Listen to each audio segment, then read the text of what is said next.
ይህ ስብሰባ በእኔና በዮናታን አክሊሉ ላይ በትዜ ላይ የተሰበሰቡት ስብሰባ ነው። ጥያቄ ጠይቅ። አፍሪካውያን ነጭ እንዲጠሉ ተደርገው ነው ያደጉት። የእኛም ልጆች ጴንጤን እየጠሉ ማደግ ነው ያለው። ጠሉ አድርጌ ነው ማሳደጋቸው።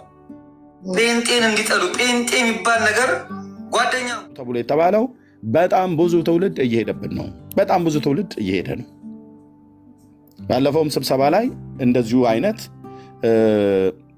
የኔና የዮናታን አክሊሉን ፓስተር ትዜ ስም አንስቶ አንድ ስብሰባ ላይ ሪፖርት ሲያቀርብ እዚሁ ሶሻል ሚዲያ ላይ ያለ ማነው ቤተ ወንጌል ነው ማነው የሚባለው ሰው ሪፖርት ሲያቀርብ ነበር። ይሄ ቲክቶክ ላይ የነበረ ሰው ነውና አባቶች እናንተ እንደምትሉት አይደለም እና በጣም ብዙ ትውልድ ቲክቶክ ላይ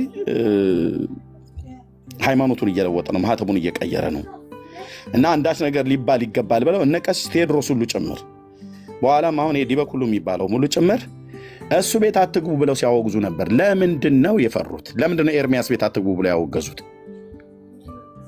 ምክንያቱ ምንድነው ከተባለ ምክንያቱን ይሄ ልጅ ይናገር። ስብሰባው ላይ ያኔ አንድ ስብሰባ አድርገው ነበር። እዛ ስብሰባ ላይ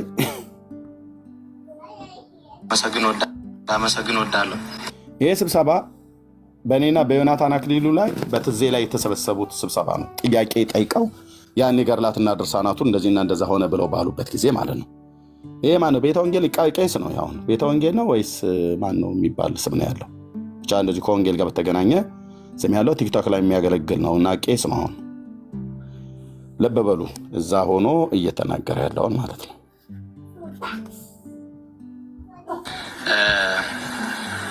እኔ ትንሽ ምናልባት ለንግግሬ በጣም ይቅርታ፣ ትንሽ መሞጋገስ በዛ ብዬ አምናለሁ። ምናልባት ለንግግሬ አሁን በድጋሚ ይቅርታ። ህግ ክፍሉ የሚባል ነገር ብዙ በተደጋጋሚ ሰምቻለሁ እና ምዕመኑ አሁን ላይ ደክሟል። ወደ ህግ ልንሄድ ነው የሚል ንግግር ምዕመኑ ደክሟል፣ ዝሏል በጣም። እኛ በሶሻል ሚዲያ ያለን ሰዎች እያንዳንዱ ነገር ስለምናያቸው በጣም ደክሟል። ወደ ህግ ልንሄድ ነው፣ እንደዚህ ሊታይ ነው፣ እንደዚህ ሊጣራ ነው የሚል ንግግር ማለት ነው። እኛ ዛሬ ስንጠራ ይሄኛ እንደዚህ አልነበረም መሰለኝ፣ በራሴ ማለት ነው። የቤተክርስቲያን እርምጃ ወስዳ እርምጃዋን ለምዕመኗ ለማሳወቅ ነው መሰለኝ። ስለዚህ ይሄ ነገር በጣም በተደጋጋሚ ሆነ። የህግ ክፍሉ አሁን ይሄኛው እኔ ምናልባት አንቀጹን ጠቅሼ ልናገር እችላለሁ። ነገር ግን ይሄ የተደረገ ያለው ነገር ህገወጥ እንደሆነ መገመት አይከብደኝም። ያውቀዋል ምዕመኑ ህገወጥ እንደሆነ ማለት ነው። ስለዚህ እርምጃው ነው አሁን ምዕመኑ የሚፈልገው እርምጃ ደክሟል፣ ዝለዋል። አሁን ሌላው እኔ በጣም አሁን አንድ ነገር መናገር የምፈልገው ነገር ዮናታን ሰው እና እሱም መሰሎቹ ኦርቶዶክሳውያን እየወሰዱ አይደለም በሚለው በጣም ይቃወማል። ከቅርብ ወዳጆቻችን ጀምሮ ብዙ ሰው እያጣን ነው። ከመንፈስ ቅዱስ በታች ከእግዚአብሔር መንፈስ ቅዱስ በታች መሪዎቻችን እናንተ ናችሁ። ከፊት ሆናችሁ ካልመራችሁ በኋላ ስንት ሰው እያጣን ነው አለ። ብዙ ሰው እያጣን ነው። እዚህ ገብተው እኛ ጋር እንደሚናገሩት አይደለም። ብዙ ሰው እያጣን ነው። እንዴ ቆይ ጴንጤ ተራ ወሬ ነው የሚያወራው። ምንም የምታወሩት ነገር እኮ ጭብጥ የለውም። ከየት ተነስታችሁ የት እንደምትጨርሱት እንኳን የማታውቁ ዝም ብላችሁ ድኩማን የሆናችሁ ፍጥረታት ናችሁ ብላችሁ ትሉናላችሁ ኦርቶዶክሳውያን። እንዴት ታዲያ በጴንጤ ንግግር ዝም ብለ ድኩም የሆነ ነገር የምናወራ ከሆነ ጭብጥ የሌለው ነገር የምናወራ ከሆነ እንዴት ህዝባችሁን ታጣላችሁ? ቄስ ነው ስብሰባው ላይ ነው። የዛሬ 2 ዓመት ነው ምናምን አካባቢ ላይ ያኔ ወደ ፍርድ ቤት እንሄዳለን ምናምን ነገር ብለው ባሉበት ማለት ነው። ስማችንን ሜንሽን እያደረገ ነው ሲጠራ የነበረው እዛው።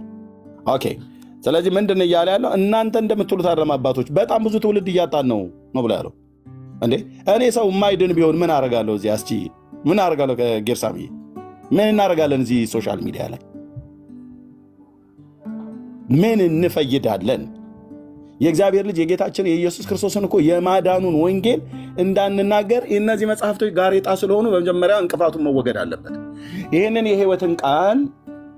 የህይወትን ቃል ለመንገር እኛ ወተን ዮሐንስ 3:16 ይኸውልህ ኪዳነ ምሕረት በዕለተ ቀኗ ቃል ኪዳን ተገብቶላት ስምሽን የጠራ ተስካርሽን ያደረገ ገሃነመ እሳትን አያያትም ብሏል ብለው የሚሉን ከዚህ መጽሐፍ ታሳዩን ስንላቸው የለም እኛ ይህን መጽሐፍ ብቻ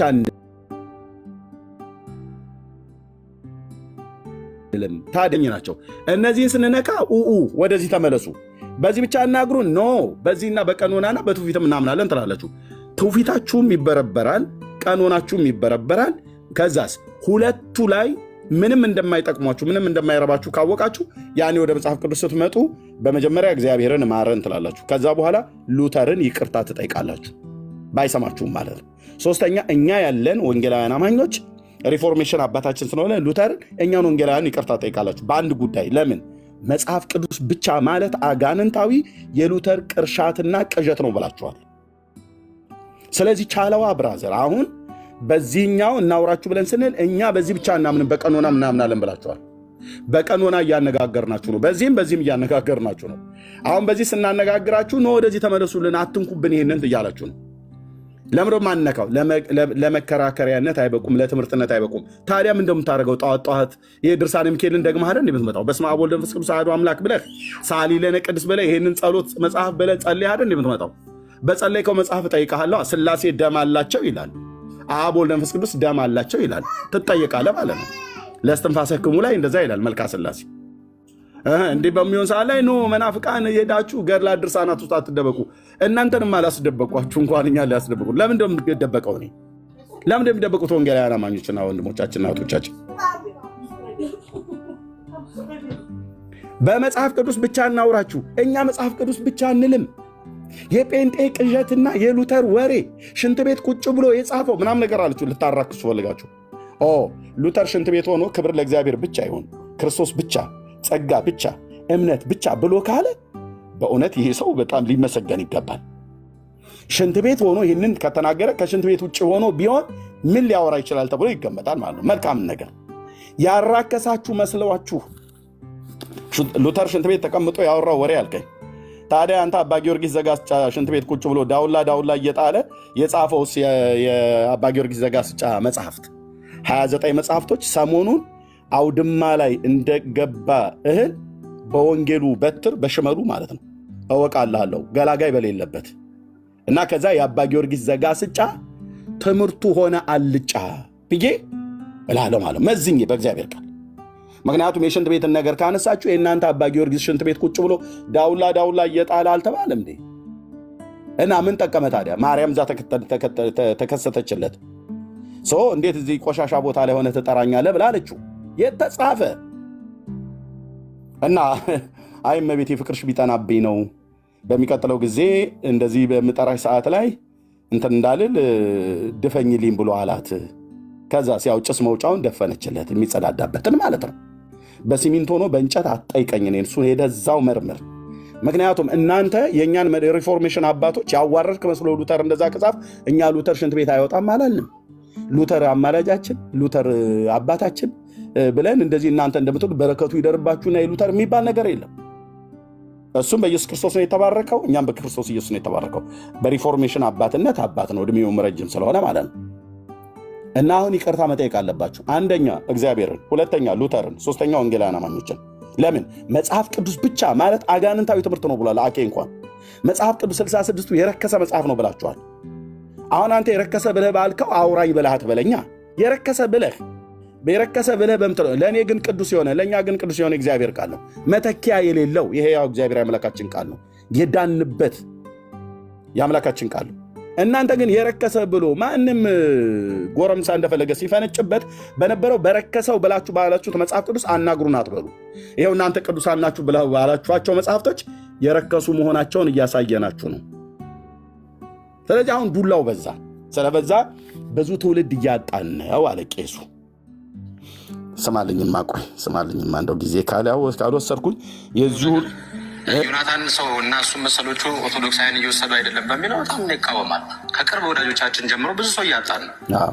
ከመንፈስ ቅዱስ በታች ከእግዚአብሔር መንፈስ ቅዱስ በታች መሪዎቻችን ናቸው። ከፊት ሆናችሁ ካልመራችሁ በኋላ ማን ልትመር ነው? ወጣቱ እያለቀ ምዕመኑ እያለቀ እየወጣ ባዶ መቅረትስ አይሆንም ወይ?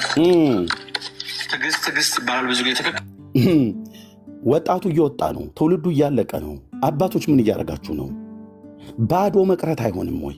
መጋቢ በጋሻው ደሳለኝም ወንድማችን ባለፈው ሲወጣ ቤተ ክርስቲያን ካልሰማች ባዶ ካቴድራል ይዛ የምትቀረው ብለዋል። ባዶ ካቴድራል እኛ ለዘመናት ስንናገር ነበር። ባዶ መቅረት አይሆንም ወይ? ወጣቱ እየሄደብን ነው። አሰማለሁ ቆይ አገልጋዮቹ ምንም እንደሚሉ። ቤተክርስቲያን ታገሳለች፣ ነገር ግን የትዕግስት መጨረሻም አለ። እዚህ 4 ኪሎ ያለው ብፁዕ አቡነ ጴጥሮስን ብንመለከት ምንም ለእናንተ መናገር አልፈልግም። ስለዚህ ምንድን ነው መጨረሻውስ? መሪዎቻችን ለምን በዚህ ደረጃ ዝም አላችሁ? ሌላው በዚህ በሐሰት ትምህርት በቋፍ ያሉ ኦርቶዶክሳውያን አሉ፣ በእውቀት ያልተገነቡ አሁን በጥርጣሬ ውስጥ ያሉ ግማሾቹ አይ በቤተክርስቲያን የሚያውቁት አይ ቤተክርስቲያን አስተምሮ የላትም ብለው የደመደሙ አሉ። ነገር ግን 50 ውስጥ ያሉ ከ50 በላይ የሚሆኑ ኦርቶዶክሳውያን 50% በላይ የሚሆኑ ኦርቶዶክሳውያን ስለ እምነቱ ጠንቅቆ የማያውቅ እነሱንስ ለመመለስ ምን ዝግጅት አለ? ቤተክርስቲያን አይ ይሄ በዚህ ነው ብላ ለምን አልመለሰችም? ምን ተመለሰች? ምን ዝግጅት አለ? ያ ወጣት ከመካዱ በፊት ብዙ ወጣት እየሄደ ነው። በየጊዜው ሶሻል ሚዲያ ብትከታተሉ በየአደባባይ ምናልባት አሁን እንደናገር ፕሮፓጋንዳ ነው የምትሉ ሊትኖሩ ይችላላችሁ። ነገር ግን አይደለም። በግልጽ የማውቃቸው ሰዎች በፐርሰናል ማተባቸውን በአደባባይ የሚቆርጡ ብዙ ናቸው። በመቃሳውት። ስለዚህ ይሄ ነገር እስከ መቼ ነው? ባዶ እስከምንቀር ነው ወይ? ዝለዋል። አሁን ምዕመኑ እናንተ መሪዎቻችን ናችሁ። አሳዩን መርታችሁ። አሁን ህግ ክፍሉ ሲባል በጣም ነው እንባ የመጣው። እስከ ዛሬ ብዙ ነገር ለህግ መቅረብ ያለባቸው ነገራቶች ነበሩ። ቤተክርስቲያን ታገሳለች፣ ታጋሽ ናት። ምዕመኑ ግን አሁን ደክሟል በቃ። ስለዚህ እኔንም ጨምሮ ማለት ነው። ስለዚህ ይሄ በምን ጉዳይ ይታያል ነው። ሌላው አንዱ የኔ ሶሻል ሚዲያ ላይ ሰዎች እንዳይገቡና እንዳያዩ እንዲወገዝ ብሎ ያለው ሰውዬ ይሄ ነው። ቄስ ነው ግን። ሌላው የመጨረሻው ሀሳቤ ዮናታን ብቻ አይደለም። የዮናታን ደቀ መዝሙራቶች አሁን ላይ ሶሻል ሚዲያውን እያናጉት፣ ምናልባት እናንተ አንዱን ነው እሱን ነው እንትን የምትሉት። አሁን በቲክቶክም በፌስቡክም በኢንስታግራም ብትመለከቱ ሚዲያ ላይ 3000 2000 ሰዎች እየገቡ ክርክር እያደረጉ ማለት ነው። መጀመሪያ ክርክር የሚያደርጉ ኦርቶዶክሳውያን ቤተክርስቲያን እውቅና ሰጥታቸው ነው ወይ? በዚህ ጉዳይ ለምን ዝም አለች? ይገባሉ። ለምሳሌ አሁን የዮናታን ደቀ መዝሙሮች 3 ነው ይገባሉ። እነ ኤርሚያስ የሚባሉ ማለት ነው። እሱ ጋር ይገባል አንድ ኦርቶዶክሳዊ ምንም እውቀት የሌለው ዮናታን። እኔ ደቀ መዝሙሬ አይደለም፣ አንድ ደቀ መዝሙሩ አይደለሁኝም። እሱም የኔ ደቀ መዝሙር አይደለም፣ በጌታ ወንድሜ ነው። እና እነ ኤርሚያስ የሚባሉ የዮናታን ደቀ መዛሙርት ሶሻል ሚዲያውን እያናጎት ነው። ብዙ ትውልድ እያሳጡን ነው። ስብሰባ ላይ ብፁዓን ሊቃነ ጳጳሳት ሊቃውንት ጉባኤ በተሰበሰቡበት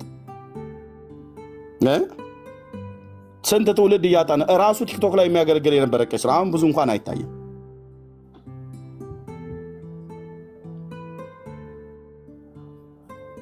ሰጣቸው ነው ወይ? በዚህ ጉዳይ ለምን ዝም አለች? ይገባሉ። ለምሳሌ አሁን የዮናታን ደቀ መዝሙሮች 3 ነው ይገባሉ። እነ ኤርሚያስ የሚባሉ ማለት ነው። እሱ ጋር ይገባል አንድ ኦርቶዶክሳዊ ምንም እውቀት የሌለው። ከዛ ይገባና ሲጠየቅ አይ እንደዚህ የሚባላለ እንዴ ብሎ ይወጣል። አያችሁ እምነታችሁ እንደዚህ አይነት ነው ይላል። ከዛ ውስጥ ከ2000 ሰው ውስጥ 500 600 1000 ሰው ኦርቶዶክሳዊ ነው። እነዚህ የሚከራከሩ ሰዎች ስለምንድን ነው 4 ነጥብ ቤተክርስቲያን ያላስቀመጠችላቸው? አሁንም ድረስ የሚከራከሩ ምናልባት የቤታቸው ቅናት በልቷቸው ሊሆን ይችላል። ነገር ግን ስርዓት ነው አይደለም። ስለዚህ የእሱ ደቀ መዛሙርቶች አሁን እየሰፉ ናቸው። ከምንናገረው በላይ አስጊ ነገር ነው። ወጣቱ ደክሟል። እንደዚህ አይነት አለ እንደ እያለ አሁንስ በሰለቸው ነገር ዳን በሰጠው መግለጫ ላይ ቤተክርስቲያን አይ እንዲህ የሚባል አስተምሮ የለም። ቅድም ብፁዕ አቡነ አብርሃም ከተናገሩት ነገር ትንሽ ልቤን የመለሰልኝ ነገር ቀድመው ሰርተውበታል። ምናልባት ይህን ንግግር ለመናገር የዛሬ 15 ዓመት በፊት አቅደውት ነው። ከዛ በኋላ ታምሩን አሳትሞ ነው የተጠቀሙበት ብዬ አሳማምና አየው ታምረ ማርያም ነው እኛ የምንጽፈው። ታምሩን ጽፈውት አለ እኮ ወንድሞች እናቶች። ወደ ቲክቶክ የመጣው ጊዜ 3000 እና 2000 ሰው ነበር ገብቶ እኔ ጋ እንኳን ብቻ የሚያየው። ከዛስ በጣም ብዙ ትውልድ ጥያቄ ጠየቃቸው። በጣም ብዙ ትውልድ ወደ ጌታ መጣ። ወንድሞች እናቶች ሲመጣ ይሄው ራሱ አንዱ አውግዙልን ኤርሚያስ ቤት ሰው እንዳይገባ። ከዛ በየፔጁ እየሄዱ ቄሶቹ ወላዲት አምላክ እንዲት አርጋችሁ እያሉ ህዝቡን መርገም ጀመሩ። አትሂዱ እያሉ ማለት ነው። አትግቡ። ለምን? ፊት ለፊት እዚህ ካሜራ ከፍቼ ግዕዝ ከአማርኛ ገጽ ምንባቡ አሳያለሁ። መረጃ ከመጽሐፍ ቅዱስ ጋር አገናኝቸው መዝን ለይ። የትኛው ነው የመጽሐፉ እውነት ነው የመጽሐፍ ቅዱስ እውነት ነው ወይስ የእነዚህ መጽሐፍቶች እውነት ነው ብሎ በሚል ማለት ነው። ብዙ ትውልድ አጣን። ብዙ ትውልድ ሄደ። ባዶ መቅረት አይሆንም ወይ? በቅርብ ከምናቃቸው ጀምሮ አለ ሶሻል ሚዲያ ለሚያገለግል የነበረ ቄስ ነው። በቅርብ ከምናቃቸው ጀምሮ ብዙዎቹ ማህተባቸውን እየበጠሱ ሄደዋል። እናንተ እንደምትሉት አይደለም። ባዶ መቅረት አይሆንም ወይ? ምን እየሰራችሁ ነው አባቶች? ብፁዓን ሊቃነ ጳጳሳትና ሊቃውንት ጉባኤው ፊት ቀርቦ እነ ኤርሚያስ የሚባሉ የዮናታን አክሊሉ ደቀ መዝሙር አለ። ወንድማችን ነው ዮናታን አክሊሉ። የምን ደቀ መዝሙር? እኛ ሁላችንም የክርስቶስ ደቀ መዝሙር ነው። እዚህ ማንም የማንም ደቀ መዝሙር አይደለም። ጴንጤ ቤት ብራዘር ለማታውቁ ጴንጤ ቤት ባሪያና ጌታ የተለየበት ቤት ነው። እዚህ ዝም ብሎ ማንም የማንም አሽከር ነው፣ የማንም ባሪያ አይደለም። ሁላችን በክርስቶስ ኢየሱስ ወንድማማቾች ነን። በተሰጠን ጸጋ ሁላችን እናገለግላለን። ከዛ ውጭ በክርስቶስ እህቶቻችን ከኛ አያንሱም አይበልጡም፣ እኛም ከነሱ አናንስም አንበልጥም። የመበላለጥና የማነስ አይደለም። የቤቱ ራስ ክርስቶስ ነው። የማዕዘኑ ድንጋይ ክርስቶስ ነው። የቤተክርስቲያን መሰረት ክርስቶስ ነው። እኛ በአካሉ ላይ ብልቶች እንጂ አንዳችን በአንዳችን ላይ ጌቶች አይደለም። እናንተ ቤት እንዳለው ማለት ነው። እንዲህ ብሎ ነገር የለም። ባሪያና ጌታ የተለየበት ቤት ነው ጴንጤ ቤት።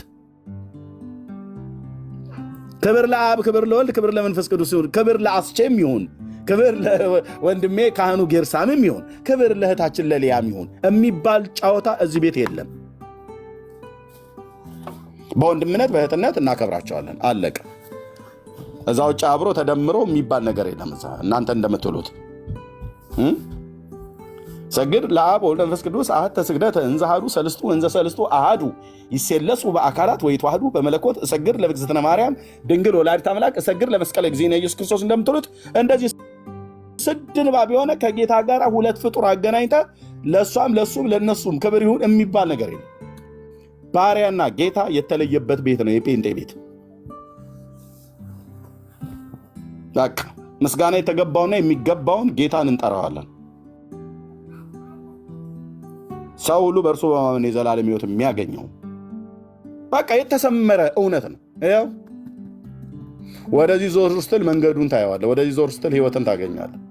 እና በእንዲህ አይነት በጣም ብዙዎች ጥያቄ ፈጥረው ያኔ የተሳደቡት ጊዜ ማለት ነው እነዚህ ጳጳሳቱ ይሄ ሁሉ እዛ ስብሰባ ላይ እነ ብፁዕ አቡነ ማርቆስ የተኙት እነማን ናቸው? እኛ ምን ያሉት እና የተኙት እነማን ናቸው? እኛ እኮ ነን። እውነትዎትን ነው። ስብከተ ወንጌል ነው የተኛው። አዎ አይደለ እንጂ ጠቅላይ ቤተ ክህነትማ ዛሬ አይታማም። ምን ማድረግ ይችላል? ትምህርት ክፍል ምኑን ነው ትምህርት ክፍል ተብሎ የተሰየመ? ምኑን ነው የሚያስተምረው? እንዲህ ያህል ትምህርት ሲዘራ ሊቃውንት ጉባኤ እንዴ ምንድን ነው? ለመቼ ነው? እዛው ተነጋገሩ። ብፁዕነቶ ቤት ውስጥ ያላችሁ እዛው ተነጋገሩ። ለዘመናት ቀልዳችሁ። ይሄ ዝክረ ኒቅያ ነው ይሄ ወይስ የበፊቱ ነው? ይሄ ኖ ከዛ በፊት የዛሬ 2 ዓመት የነበረው ስብሰባ ላይ በጣም የሚገርም ነው። በጣም ቤት ዘግተው ልደታ ፍርድ ቤት እንክሰስ የቻላችሁ ደግሞ ወደ ቲክቶክ ሪፖርት አድርጉ ብለው ቤታችንን ለማዘጋጀት ቀኝና ግራውን የማያውቅ ትውልድ ሂዱና ኤርሚያስ ቤት ላይ ሪፖርት አድርጉ፣ ዳንኤል ቤት ላይ ሪፖርት አድርጉ፣ ከቻላችሁም ግቡና ስደቧቸው እየተባለ የተላኩ ማለት ነው።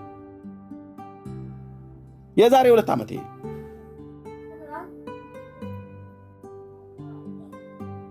ትዝታው ላይ እኔ ላይና ዮናታን አክሊሉ ላይ ስብሰባ የተደረገበት ማለት ዮኒ አንድን ገድለ ተክለ ሃይማኖትና ታምረ ማርያምን መቅደሙን እዛ ስላነበበው ማለት ነው። ተኝተናል። ልክ ነው። ብፁዕነታቸው መጨረሻስ ምንድን ነው ያሉት? በጨለማ ውስጥ ነው ያለነው አሉ። ጠርተው የአሁኑ ዝክረ ኒቅያ ላይ እኙ የስብከተ ወንጌሉ ኃላፊ ናቸው። ብፁዕ አቡነ ማርቆስ ማነው? አዎ ብፁዕ አቡነ ማርቆስ ተኝተናል አሉ። እየሰማን አባቶች ተኝተዋል። ድቅድቅ ጨለማ ውስጥ ነው ያለነው ይላሉ። አንተ መጥተህ ኑ በብርሃኑ ተመላለሱ ትላለህ። በብርሃን ያለውን ትውልድ ክርስቶስ ብርሃኔ ነው፣ እግዚአብሔር ብርሃኔና መድኃኒቴ ነው እያለ ብሎ በየዕለቱ የሚያዜመውን የሚመሰክርለትን አዳኝነቱን፣ ጌትነቱን፣ ምሕረቱን፣ ፍቅሩን፣ ሰውን መውደዱን የሚመሰክረውን ትውልድ ኑ በብርሃኑ ተመላለሱ ትላለህ። አባቶች ግን እዛ በጨለማ ውስጥ ነው ያለነው፣ ድቅድቅ ጨለማ ውስጥ ነው ተኝተናል ይላሉ። የት ነው ልትወስዱ የምትፈልጉት?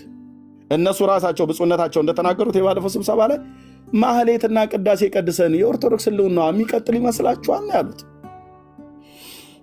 አለቀ። ኦኬ። ትውልዳችንን እያጣን ነው።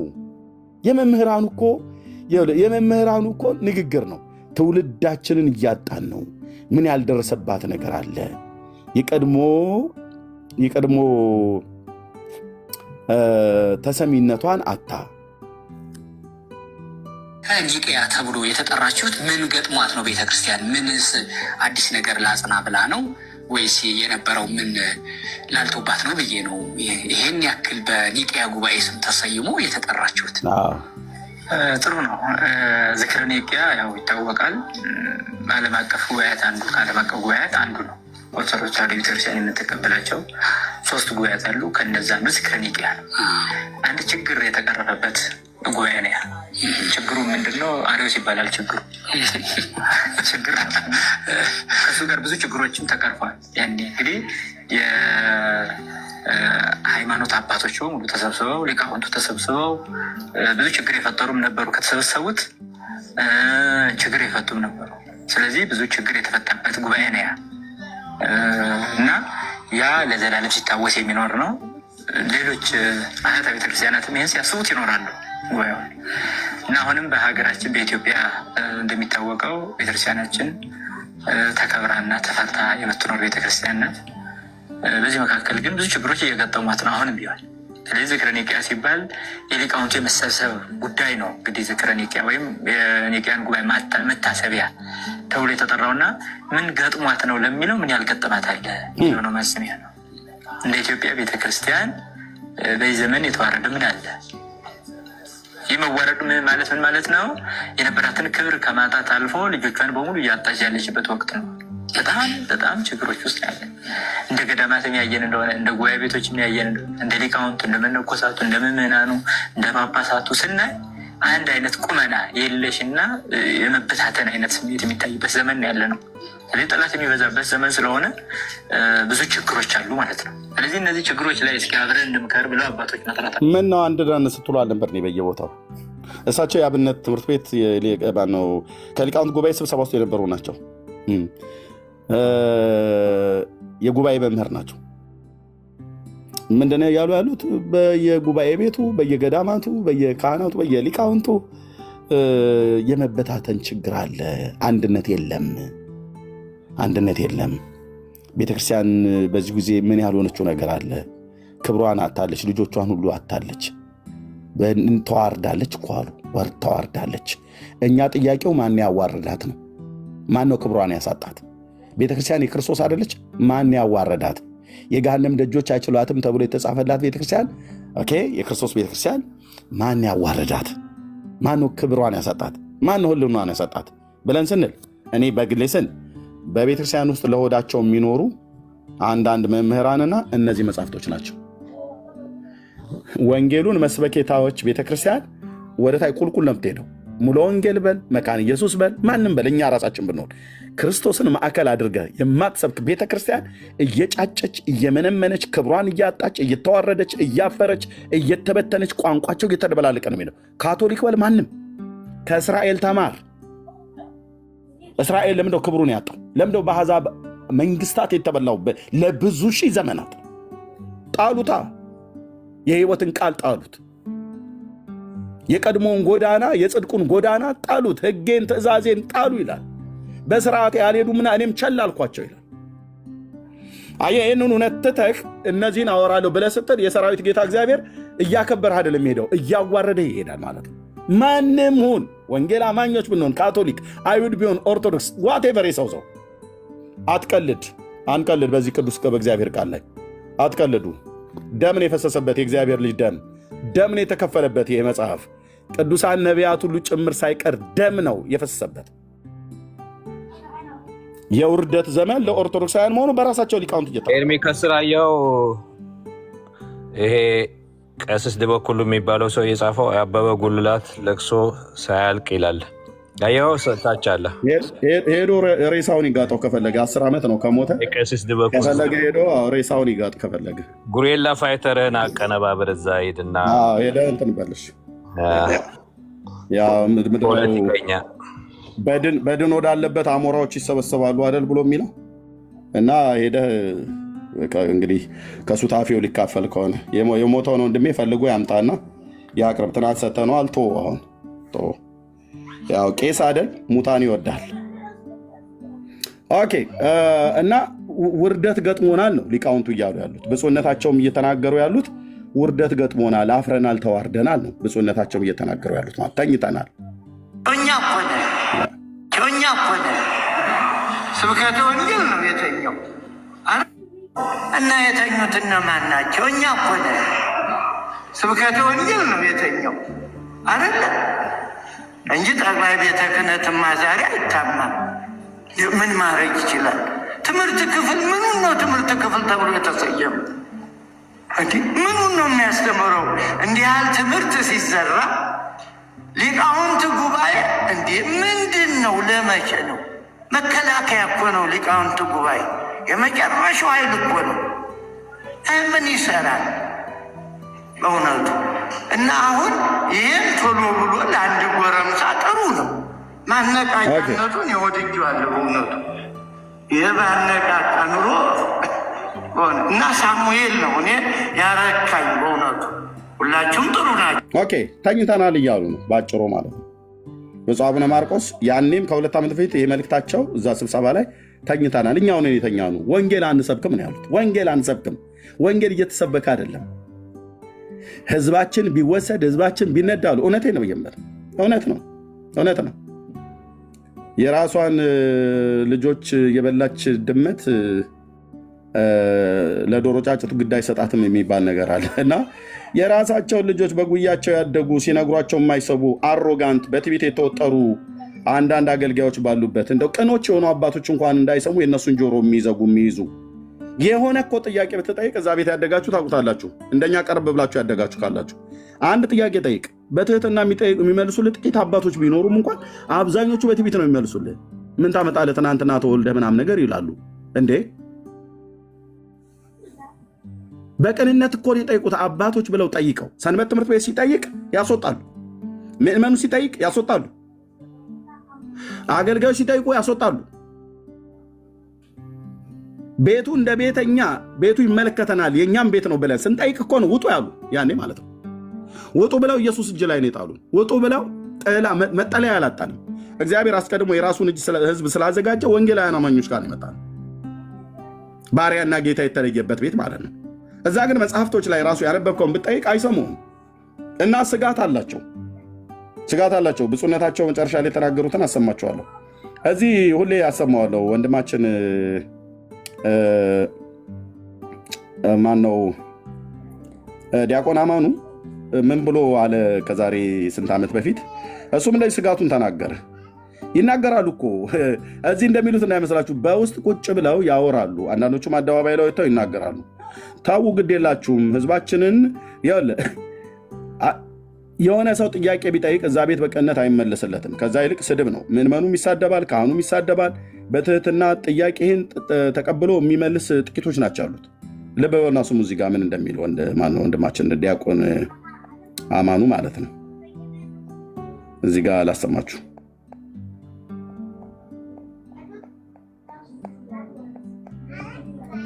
የቱ ጋር ነበር? እዚህ አካባቢ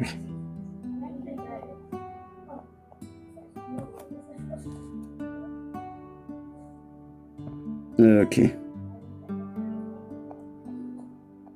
እና አሁን የሁሉ ጫጫታ ምንድን ነው የተፈጠረው? ከዛ የ30 ሰከንድ ላሰማ ትችላለህ። እኔም ያን ቪዲዮ እስከምትፈልገው ተጨማሪ የሚሆን አገኘሁት። እኔ እበልጣለሁ እኮ እኛ የለም። ይቅርታ ወንድሜ፣ ታውቀዋለህ፣ ልቦና ያውቀዋል።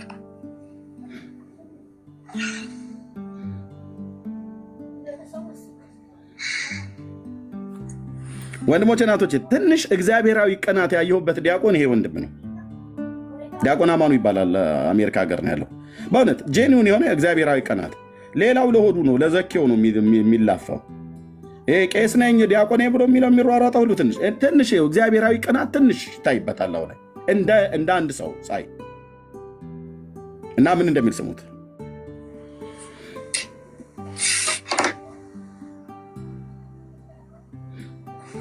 ቅዱስ ዮስጢኖስ ሰማዕቱ ቅዱስ ዮስጢኖስ የተናገረው ቃል ይሄ ነው። ክርስቲያን ማለት የክርስቶስን ሕይወት የሚኖር ነው። አለቀ። ነጠላ ስለለበስክ ክርስቲያን አትባልም። ቃሉን ደግሞ የምትኖረው ቃሉን ስታቅ ነው። አንድ ጥቅስ ይዘህ በመሮጥ አይደለም። ስታቆ ነው ቃሉን። እኛ ቃሉን የምናነበው አንድ ወይ ሁለት ጥቅስ የምንይዘው ከፕሮቴስታንት ጋር ለመነጋገር ነው።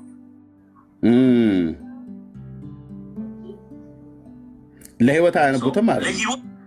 ለህይወት አያነቡትም ማለት ነው። እኛ ደግሞ ለህይወት ነው ቅዱስ ቃሉ የምናነበው። በእውነት ከኦርቶዶክሳውያን ጋር ለወያይ ብዬ የእግዚአብሔርን ቃል አንብቤ አላውቅም። ለህይወቴ ግን ብዙ ዘመናቶች በእነዚህ ጌታን ባወቅኩባቸው ዘመናቶች ውስጥ እዚህ መጽሐፍ ላይ መጥተህ አላነበብከውም ኤርሚያስ ይህን ክፍል ብሎ የሚለኝ የለም። ለህይወቴ ነው። ጴንጤውም አንብቤ ያለ ለህይወቴ ነው። ኦኬ አናውቀውም። እነቶች ሊመሰክሩ ይችላሉ። ተው አትደውሉ ወገኖች።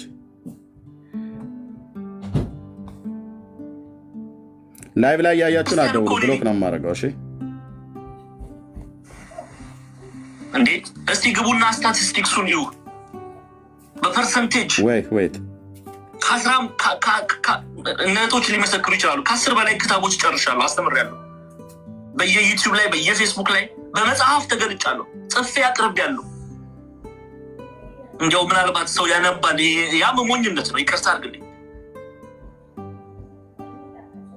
ምንድነው እሺ ማድረግ የምንችለው? ትውልድ አይሰማም፣ ኦርቶዶክሳውያን አይሰሙም። ስለዚህ ትውልድ ቢነዳ ወዴት እንዴ? እስቲ ግቡና ስታቲስቲክሱን ይዩ፣ በፐርሰንቴጅ ስታቲስቲክሱን ይዩ። እስልምና ምን ያህል ፐርሰንት ላይ ነው ያለው? ኦርቶዶክስ ምን ያህል ፐርሰንት ላይ ነው ያለው? ፕሮቴስታንት ምን ያህል ፐርሰንት ላይ ነው ያለው? እስቲ ሂዱና እዩ። ያ ፐርሰንት ይለወጣል። የዛሬ 5 ዓመት እናንተ የሚጨንቃችሁ እስልምና በኢትዮጵያ ውስጥ ይስፋፋል ብላችሁ ነው። የዛሬ 5 ዓመት ፕሮቴስታንት በፐርሰንቴጅ ከኦርቶዶክስ ካልበለጠ እኔ ምን አላችሁ ትላላችሁ። በዚህ ሂደት ከቀጠልን፣ አሜን፣ በዚህ ሂደት ከቀጠልን፣ አሜን ብለናል። ዲያቆን ሙስሊሙን ተውት። ፕሮቴስታንት ኦርቶዶክስን በአማኝ ብዛት ካልበለጠ አትጠራጠሩ። በዚህ ሂደት ከቀጠልን አትጠራጠሩ። ያለ ምንድን ነው የሆነው? ወንጌል ይሰብካሉ። ጴንጤ ወንጌል ይሰብካላ። ብፁዕ አቡነ ማርቆስስ እንዳሉት ኦርቶዶክስ ቤት ተኝተዋል። ጳጳሳቱ ለሽ፣ ሊቃውንት ጉባኤ ለጥ፣ እንደነ ዲበኩሉ አይነት ቄስ ጭራውንና ቆቡን አድርጎ ጠላ መጠጣት፣ መዞር፣ መሳደብ፣ ወንጌል አይሰብኩም። ለራሳቸው ምዕመናን ማለት ነው። ስትነግራቸው ስድብ ነው ይለዋል። ለምንድነው የፕሮቴስታንቱ ቁጥር ከኦርቶዶክሳውያን ካልበለጠ በዚህ 5 ዓመት ውስጥ ብሎ የቤተ ክርስቲያኒቱ ዲያቆን የቅድስት ሥላሴ መንፈሳዊ ኮሌጅ ቴዎሎጂ ተማሪና ምሩቅ መጽሐፍ ጽፏል።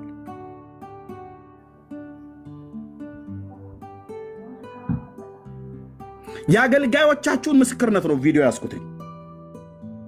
ከዚህ የተነሳ ታዲያ ወንድምነት አሁን እዚህ አስቺ ኤርሚያስ በዛ ወጣ፣ እንትና በዚህ ሆነ፣ ትዝታው በዚህ ገባ፣ እንትና ጴንጤዎች እንዲያሉ ምናም ነገር ብለው ቢሉ ይገርማል እንዴ? ምንድን ነው በጣም ምቱ በዛባቸው የመጽሐፍቶቻቸው ጉድ ማለት ነው። ቅድም ስለ ትውከት ስታወራ ነበር አይደል? አተለማ ነው ትውከትን ሰው ያስታወከውን በላ ብሎ የሰበከው ሰባኪ ዲያቆን ዘላለም ይባላል። እኔ እሱን ብታሰማኝ ካለ እኔ እንደው ይስሙ።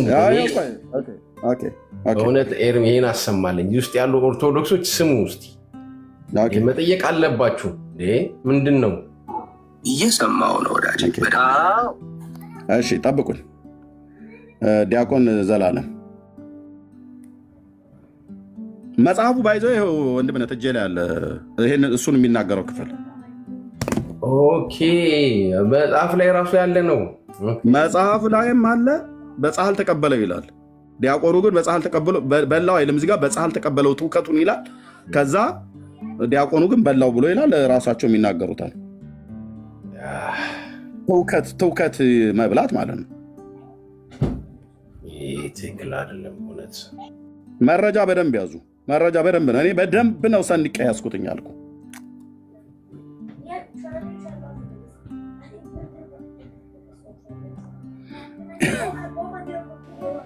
ቅዱሳን ታፕታፕ ኮፒ ሊንክ ሼር እያደረግን ፕሊዝ ታፕታፕ አድርጉ። ይቆራረጣል። ከፈለክ እኔ ጋር ሼር አድርጉ ጋይስ። አንተ ጋር አለ። ዲያቆን ዘላለም ማለት ይሄ ነው። ይሄ ዲያቆን የተናገረው ወንድምነት አንተ ፔጅ ላይ አለ። እኔ አንድ ላሰማና ከዛ ታሰማላችሁ እናንተ። አይ ምግብ የምትመገቡ ይቅርታ እንግዲህ ቻሉት። ሁለት ነገር ወዶ አይሆንም። ኦርቶዶክስ እያለ ምግብ መብላት አይቻልም። እሱን ይዛችሁ የተቀመጣችሁት እንጂ ኦርቶዶክስን አታውቋትም። እሱን ይዛችሁ የተቀመጣችሁት እንጂ ኦርቶዶክስን አታውቋትም። የማናውቃት ኦርቶዶክስ አለች ይላላችሁት። አዎ አለች። ኑና ቀመሷት። ሚካኤል ልበልሃ የሁላችን ጌታ ነሃ የሁላችንም አባት። የመድኃኔዓለምን የሚዘክር ሰው ግን ሌሎች ነፍሳትን ጨምሮ ከሲኦል ያወጣል። የመድኃኔዓለምን ዝክር የሚዘክር ሰው ማለት ጠላውን ብትጠጡ እንደ ጸበል ቁጠሩት። የመድኃኔዓለም ዝክር ንፍሮውን ብትበሉት እንደ መድኃኒት ቁጠሩት። ይፈውሳል። አፍረተ ስጋ ስሞ አፍረተ ተብሏል። ማህሌተ ጽጌ ማህሌተ ጽጌ ላይ የአንዲት ደም የሚፈሳት ወርሃዊ ልማት የሚፈሳት ሴት በሳመ ጊዜ ተአምረ ፍቅርኪ ያርኢ ወያስተሐፍር ጸላኤ ጠላትን ሊያሳፍርና የተአምርሽን ፍቅር ለማሳየት ሲል በሳመ ጊዜ ወደ ሰጥተው አይቆጠጡ ሁሉ ጉባኤ ዮሐን አፈወርቅ እንዘትን ጊዜ ያተክል በጉባኤው መካከል አፈወርቅ ብላ 2 ጊዜ ጠራቸው፣ አመሰገነችው። ቅዱስ ቁርባን ከተቀበለ በኋላ ሆዱም ታወቀና ወዲያውኑ አስመለሰው። እንደ አባት ነበሩ። ይህ አባት ያስመለሰው ያ ቅዱስ ቁርባን የተቀበለ ሰው እንደሆነ ሲያውቁ ያስመለሰውን መልሰው እሳቸው በሉት። ያስመለሰውን መልሰው እሳቸው በሉት። እንዴት የአምላክ ስጋና ደም መሬት ይነካል ብለው ማለት ነው። ያስመለሰውን መልሶ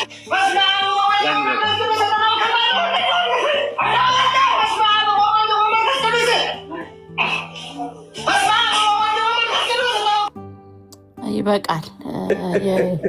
የዲበ ኩሉ ውጤቶች ናቸው። ቪዲዮ አላሳይሽም ብለው እንዳይሉ እኔ ቪዲዮ ላይ ላድርገው። አሳይ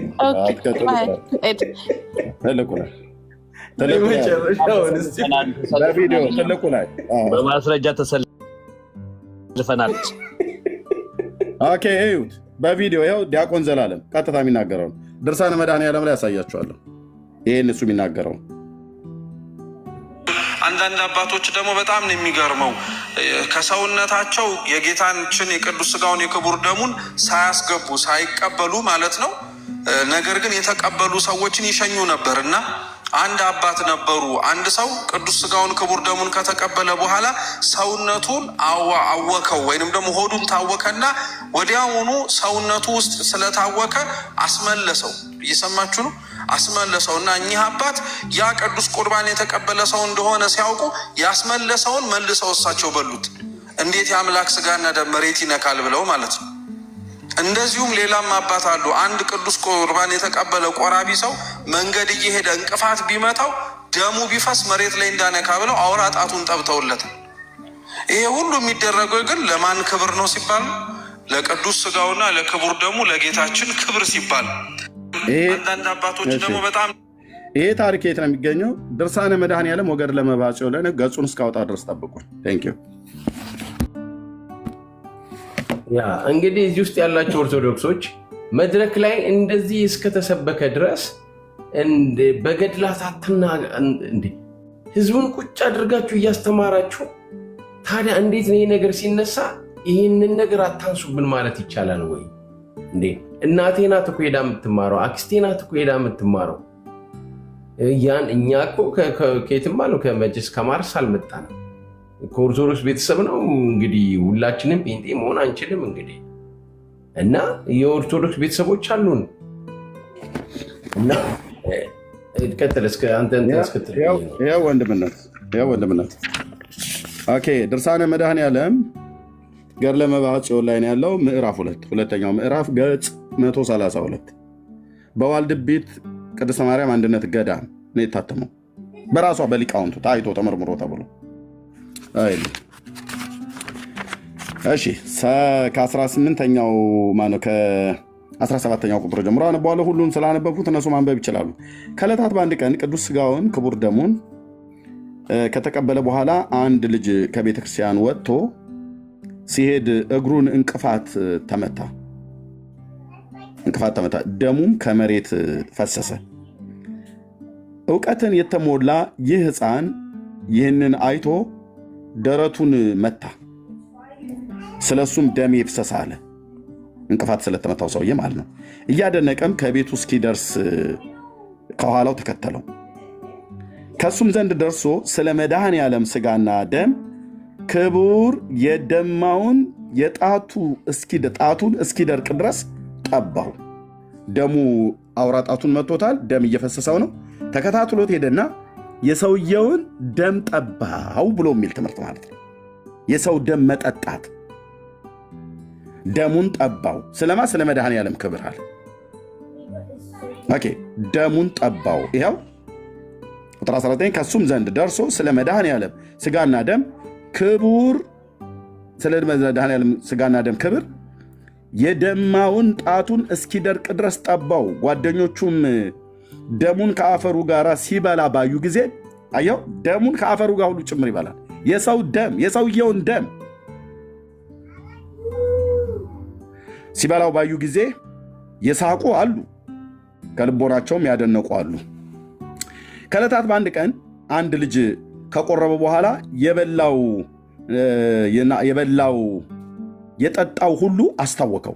ከቆረበ በኋላ የጌታን ሥጋና ደም የተባለውን የጌታን ራት ከወሰደ በኋላ አስታወከው። ይኸውም ብፅዓዊ ግን ስለ ጌታችን ስለ መድኃኔ ዓለም ፍቅር በጻሕል ተቀበለው ይላል። ጻሕል ማለት መቀበያው፣ ይሄ የጌታ ሥጋ የሚደረግበት ማለት ነው። ከዛ በጻሕል ተቀበለው።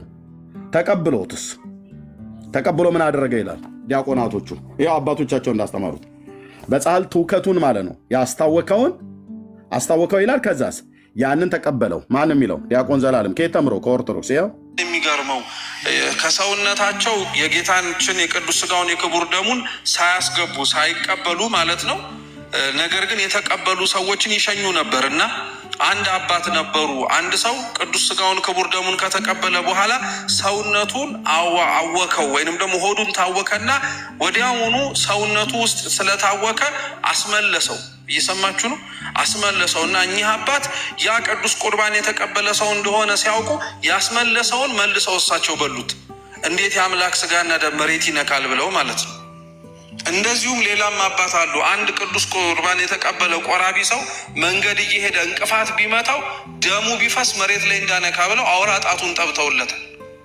ይሄ ሁሉ የሚደረገው ግን ለማን ክብር ነው ሲባል ደሙን እንዳይፈስ ብሎ ጣቱን ጠብቶለታል። ይኸው ጣቱንም የጠባው ይኸው ትውከቱንም የበላው ይኸው ገድለ መባዓ ጽዮን ዘሰኑይ ገጽ 136 በግዕዝ በአማርኛ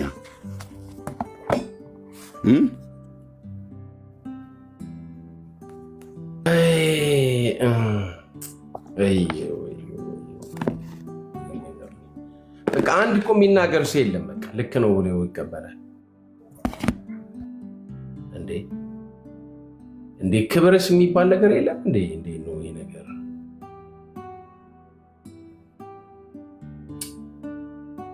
ቀጥል እንዳው ብስጭት ብዬ ነው በእውነት። እኔ ጠዋት ነው ቅድም ነው የሰማሁትኝና ጠፍቶብኝ ነው። እና ይህንን ያደረገው ሰው አባ መቃርስ ነው ብለው አስተምሯቸዋል። እዚህ መባዓ ጽዮን ላይ አለ፣ ገድለ መባዓ ጽዮንና ድርሳነ መድኃኔ ዓለም ላይ ነው። ይህንኑ ታሪክ በዚህ በሌላ ቪዲዮ ደግሞ አባ መቃርስ የሚባል ጻድቅ አለ። ያ አባ መቃርስ የጌታችን የመድኃኒታችን ኢየሱስ ክርስቶስን ቅዱስ ሥጋውን ክቡር ደሙን ከተቀበለ በኋላ 60 ዓመት ምራቁን አልተፋም ነበር። 60 ዓመት ሙሉ ምራቁን ተፍቶ ያቅም ነበር። ለምን? የአምላክን ሥጋና ደም በተቀበለው ከንፈሬ፣ አፌ፣ ምላሴ፣ ሰውነቴ እንዴት ሰውነቴ ውስጥ የገባውን የአምላክን ቅዱስ ሥጋና ደም የተቀደሰውን ይህም ማንነቴን መሬት ላይ ምራቄን ጢቅላለሁ ብሎ ነው። በተለምዶ በቤተ ክርስቲያን ቋንቋ ምራቅ መጥፋት አይባልም። ይህን ክፍል በተናገረበት ነው ይሄኛውን ቪዲዮ የተናገረ። አንዳንድ አባቶች ደግሞ በጣም ነው የሚገርመው ከሰውነታቸው የጌታችን የቅዱስ ሥጋውን የክቡር ደሙን ሳያስገቡ ሳይቀበሉ ማለት ነው። ነገር ግን የተቀበሉ ሰዎችን ይሸኙ ነበር እና አንድ አባት ነበሩ። አንድ ሰው ቅዱስ ሥጋውን ክቡር ደሙን ከተቀበለ በኋላ ሰውነቱን አወከው ወይንም ደግሞ ሆዱን ታወከና ወዲያውኑ ሰውነቱ ውስጥ ስለታወከ አስመለሰው። እየሰማችሁ ነው? አስመለሰው እና እኚህ አባት ያ ቅዱስ ቁርባን የተቀበለ ሰው እንደሆነ ሲያውቁ ያስመለሰውን መልሰው እሳቸው በሉት። እንዴት የአምላክ ስጋን እነዚህ መጽሐፍቶች ኑ እንነጋገርባቸው ስንል ለመከራከሪያነት አይበቁም፣ ለትምህርት አናውላቸውም። የእኛ ትምህርታችን በዚህ ላይ የተመሰረተ አይደለም። እኛ ትምህርታችን 5 አዕማደ ምስጢር 7 ምስጢራተ ቤተክርስቲያን ነው ምናምን ነገር ይላሉ። አታምታታም ስለ እኔ ጋር ይኸው። ግን አውደ ምሕረት ላይ ቆመው ግን የሚሰብኩት እሱን ነው። ትምህርታቸው ከየት ነው የተቀዳው? ከእነዚህ መጽሐፍቶች ነው። አውደ ምሕረቱን በትንሹ አልኩ 30% እንኳን ወንጌል አይናገሩበትም። እንዳለ በዚህ ቀን አባታችን እንትና ከእናታቸው ከእንትናነ ከአባታቸው ከእንትና በዚህ ቀን ተወለዱ ብሎ እኮ ነው የሚጨርሰው። አናስተምርበትም ይላሉ። እንደዚህ ቆመው እየተናገሩ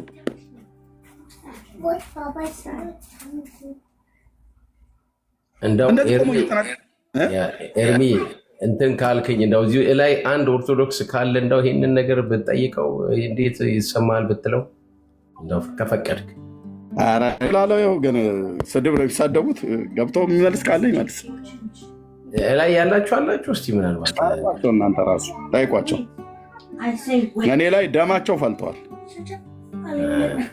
ይሄንን አሁን እዚህ ላይ ኦርቶዶክስ ይሄንን አሁን እዚህ ላይ ኦርቶዶክስ ይሄንን አሁን እዚህ ላይ ኦርቶዶክስ ይሄንን አሁን እዚህ ላይ ኦርቶዶክስ ኤርሚዬ ድንገት ሀሳብ እንደው የሚሰጡ ካለ አሁን ይሄንን ምን ብለህ በቃ አእምሮ ያለው ሰው ይሄንን አይ ወንድምነት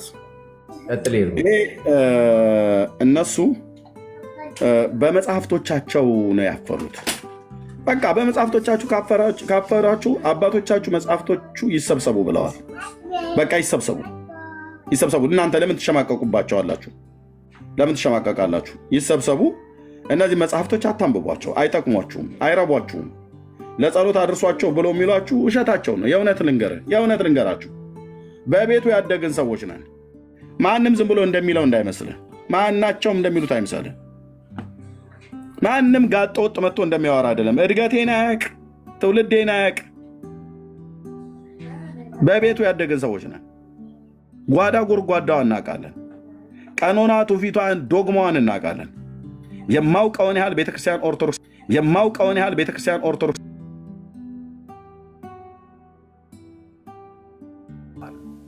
ሳናቃት አይደለም የምንናገረው። ኑና ወቋት፣ ኑና ቀመሷት ይላል። ቤተክርስቲያንን ቀመሷት አይባልም። መጽሐፍ ቅዱሳችን የሚናገረው ጌታ ቸር መሆኑን ቀምሳችሁ እንደሆነ እዩ ነው የሚለው፣ ወይ ወቁ ነው የሚለው። የጌታን ቸርነት ነው ቀመሱ የተባለው። ሃይማኖት ራሱ ከሰበከች፣ ጌታን ከሰበከች እሺ፣ የምንቀምስላት ነገር መታ የህይወትን ህብስት ጌታችን ኢየሱስ ክርስቶስን የምሰብከን ከሆነ ኦኬ። የህይወትን መጠጥ የእግዚአብሔር ልጅ ኢየሱስ ክርስቶስን የምሰብከን ከሆነ ኦኬ።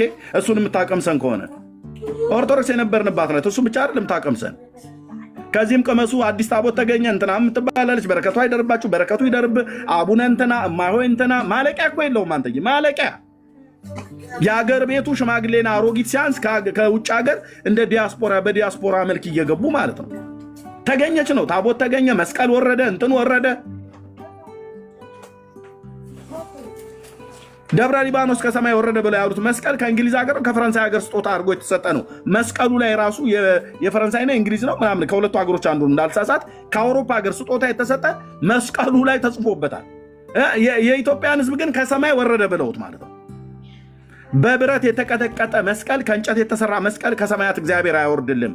ልጁን ልኮታል ወደ በዓለም ላይ ለሰው ልጆች በደልና ኃጢአት በመስቀል ላይ እንዲሞት፣ በእንጨት መስቀል ላይ እንዲሞት ልጁን ልኮታል ከሰማያት። ከሰማይ የወረደ መስቀል ሳይሆን ከሰማይ የወረደ የአብ ልጅ ከድንግል የተወለደ የዳዊት ልጅ አለ። እንትን ወረደ፣ እንትን ፈለቀ፣ እንትን ተገኘ። መቼ ነው ኢየሱስን የሚሰብኩት? ብፁዕነታቸው ሲናገሩ ተኝተናል አሉ። ተኝተናል። ይሄ ሁሉ ሊቃውንት እያለ አሉ። ድቅድቅ ጨለማ ውስጥ ነን አሉ። ከዚህ መጥቶ ማንም ዝም ብሎ ኑ በብርሃኑ ተመላለሱ እልህ አድርጎት ማለት ነው። ኑ በብርሃኑ ተመላለሱ። ምን ብርሃን አለህና? አባቶች እኮ ጨለማ ውስጥ ነው ያለኑ፣ መበታተን መፍረስ ገጥሞናል አለ። ተሐድሶን የጠላች ቤተክርስቲያን እንዲህ ነው የምትሆነው። ማንም ጴንጤ ተሐድሶን ከጠላ አለቀልን አልኩ ወንድምነት አስቺ። ተሐድሶን የምንጠላ በግል ተሐድሶን የምንጠላ እንደ ቤተክርስቲያን ተሐድሶን የምንጠላ ከሆነ እግዚአብሔር ፍጥረትን ሁሉ ሊያድስ በአንድም በተዘዋዋሪ መንገድ ይሰራል። ምንድነው ተሐድሶ የምትሉት? ተሐድሶ ምንድነው እንዴ? ህንፃ ቤተክርስቲያን ልታፈርሱ? ለምን እናፈርሳለን? እኛ ህንፃ ቤተክርስቲያን ተሐድሶ ማለት ህንፃ ቤተክርስቲያን ይፍረስ ማለት ነው። ወንድሞች ናቶቼ፣ የቦሌ መድኃኔዓለም አሁን የ4 ኪሎ ስላሴ ለምን ታፈርሰዋል? ብራዘር ለምን ይፈርሳል? በቅርስነት እንኳን ዓለም መጥቶ ቢያየው በቃ የሚያስደምም የቤተክርስቲያን የህንፃ ቤተክርስቲያን አሰራር ነው። እሱ ይፍረሳል አላልንም። ለምን ይፈርሳል? ፒያሳ ጊዮርጊስ ማን አለ? ማን ያለው? ብራዘር ንጉሱ ያሳነጹት ረጅም ዘመን ያለ ቤተክርስቲያን ማን ያለው? ውስጡ ያለው ትምህርት ይስተካከል ነው የተባልከው። ደምስሶሙ ለአጽራሬ በጸሎት ከእሳት ከመደምሰስኮሙ ቅድመ ለሰብአ ነገሥት እያልክ የጻፍከውን ጽሑፍ ሰርዝ። ይሄ በአዲስ ኪዳን ተቀባይነት የሌለው ትምህርት ነው እያልን ያለ ነው። በሉቃስ ወንጌል መጽሐፍ ምዕራፍ 9 ላይ ጌታችን የዘብዴዎስን ልጆች የተቃወመውን ትምህርት ለጊዮርጊስ ፈቀደለት አትበለኝ፣ አትበል። ደምስሶሙ ለአጽራሬ ይሄ ከጌታችን ትምህርት ጋር አይጣላም እንዴ? ቀጥታ አይጣላም። ጠላቶቻችሁን ውደዱ እንጂ ያለው ደምስሶሙ አይባልም እኮ አይባልም። አንተ ወንጌል ቢገባህ አይባልም። የአብ ልጅ ትምህርት ቢገባህ አትልም እንደዚህ። ደምስሶሙ ለአጽራሬ በጸሎት ከእሳት ይልልህና ከዛ ደግሞ እንግዲህ እንበል ማነው አባታችሁ ነው እንበል አቡነ ዘበሰማያት። ህሊና የሌለው ትውልድ ሆነ እንጂ ዛጋ ህሊና ቢኖረው እንዲል ነበር። አባታችሁ ነው በሰማያት የምትኖር ስምህ ይቀደስ፣ መንግስት ትምጣ፣ ፈቃድህ በሰማይ እንደሆነች እንዲሁም በምድር ትሁን። የዕለት እንጀራችንን ስጠን ዛሬ፣ በደላችንንም ይቅር በለን እኛም የበደሉንን ይቅር እንደምንል ብለህ ለፍልፈሃል እኮ። የጌታን ጸሎት ትምህርት እዛ ጋር ተናግረሃታል። እኛም የበደሉንን ይቅር እንደምንል። ቅድም ምን አልክ? ደምስሶሙ ለአጽራሬ በጸሎት ከእሳት በጠላትነት በአጽራርነት የሚነሱብኝን በጸሎት እሳት ደምስሳቸው ብለህ ለአርመኑ ሰውዬ ወታደር ጸልያል ነበር እንዴ? ለምንሃል ነበር እንዴ? እዚህ ደግሞ መጥተህ ጌታ ፊት ቆመህ እኛም የበደሉንን ይቅር እንደምንል በደላችንን ይቅር በለን። መቼ ይቅር አልክ? መቼ ይቅር አልክ? እመቤቴ ማርያም ሆይ በጠላትነት የተነሳብኝን አፉን ለጉሚ፣ ጆሮውን አደንቁሪ፣ አፉን ዝጊው፣ ወገቡን በዩ፣ እግሩን አጣሚው ብለህ የበለዓምን እርግማን አውርደህ ጸሎተ ህሊና የሚባለው መጽሐፍት ላይ እና እስቲ እንግዲህ መጨረሻ ጸሎቱ ሲያሳርግ ያው አባታችሁ ነው ይባላል። ይኸው ጸሎተ ህሊና ላይ ማለት ነው። ከማቴዎስ ወንጌል መጽሐፍ ምዕራፍ 6 ጋር ከጌታ ትምህርት ጋር እንዴት ይታያል? እመቤቴ ማርያም ሆይ በጠላትነት የተነሳብኝን ሰው አፉን ዝጊው፣ ጆሮን አደንቁሪ፣ እንደ ተራ ዱርዬ ያዛታል፣ አጣሚው በዩ፣ ጀርባውን በዩ እያለ ማለት ነው። እንዲህ አይነት ጸሎት የለም ብራዘር። መድኃኔዓለም መልሶ አንተን ሆኖ ጀርባህን ብሎ የሚል የትውልድህን ጀርባ የሚያደቅልህ እንዲህ አላስተማረንም ጌታ። ጌታ ያስተማረን ጠላቶቻችሁን ውደዱ፣ የሚረግሟችሁ መርቁ፣ ለሚያሳድዷችሁ ጸልዩ ነው ያለው። ጸልዩ ነው ያለው። እንደዚህ ነው አየህ የተባለው እንጂ እመቤቴ ማርያም ወይ በጠላትነት የተነሳብኝን ምችው፣ ወጊው እንዲህ አይነት አለ እንዴ? የጌታ እናት እንደዚህ ታደርጋለች እንዴ? በፍጹም አታደርግም። ያው ድንግል ሆይ የልጅሽን በረከት መዝኔ ላዝንብ ያለ እውነት እንዲዘንብልህ ከፈለክ ይቅር በላ፣ ጠላትህን ውደዳ። ሲጀምር እሷ አታዘንብልህን። ማርያም በረከት የሚባል ነገር አታዘንብልህም። በያዕቆብ መልእክት ላይ ሲናገር በጎ ስጦታ ፍጹም በረከት ከብርሃናት አባት ከሰማያት ይወርዳሉ ነው ያለው። አይ መምህር ዮሴፍ ይቻሉት እንግዲህ ጸሎተ ህሊና። ድንግል ሆይ የልጅህን በረከት በእኔ ላይ አዝንቢ፣ የሚጻረረኝን የሚቃወመኝን ሰው የሚጻረረኝን የሚቃወመኝ ሰው አፉን ለጉሚ፣ አንደበቱን ዲዳ አድርጊ፣ ጉሮሮውን ዝጊ፣ ጆሮውን አደንቁሪ፣ ኃይሉን አድክሚ፣ በልጅሽ መለኮታዊ ሰይፍ አንገቱን ቆርጠሽ ጣዩ። ይሄ እኮ ማለት እልም ያለ አልቃይዳነት ነው። አይስስ ሽብርተኛ ማለት ነው። በልጅሽ መለኮታዊ ሰይፍ አንገቱን ቆርጠሽ ጣይ፣ በእኔ ላይ የሚያንዣብበውን የጠላትን ዲያብሎስን ክንፍ ስበሪ። ዲያብሎስን ክንፉን፣ ሰውየውን ግን አፉን ለጉሚ። ሰው አየህ፣ ሰይጣን ነው እንኳን እንዳትሉ፣ ሰይጣንም አለ ሰውም አለ። የሰውየውን አፉን ለጉሚ፣ አንደበቱን ዲዳ አድርጊው፣ ጉሮሮውን ዝጊው፣ ጆሮን አደንቁሪ፣ ኃይሉን አድክሚ፣ በልጅሽ መለኮታዊ ሰይፍ አንገቱን ቆርጠሽ ጣዩ። የሰይጣንን ግን ክንፉን የሚንዣብብኝ ክንፉን ስበሪ ይላል። ለእሱ ራርተውለታል። ሰው ላይ ጨክነዋል፣ ሰይጣን ላይ ራርተውለታል።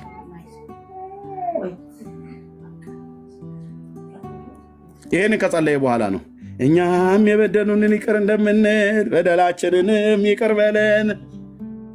እኔ እነግርሃለሁ፣ አንተ መቼ የበደልህን መቼ ይቅር አልክ?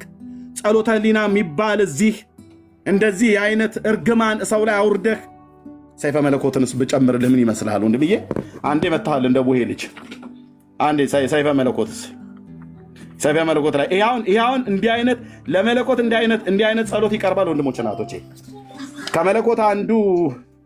ከመለኮት ከሶስቱ አካላት አንዱ ጌታ አይደለም?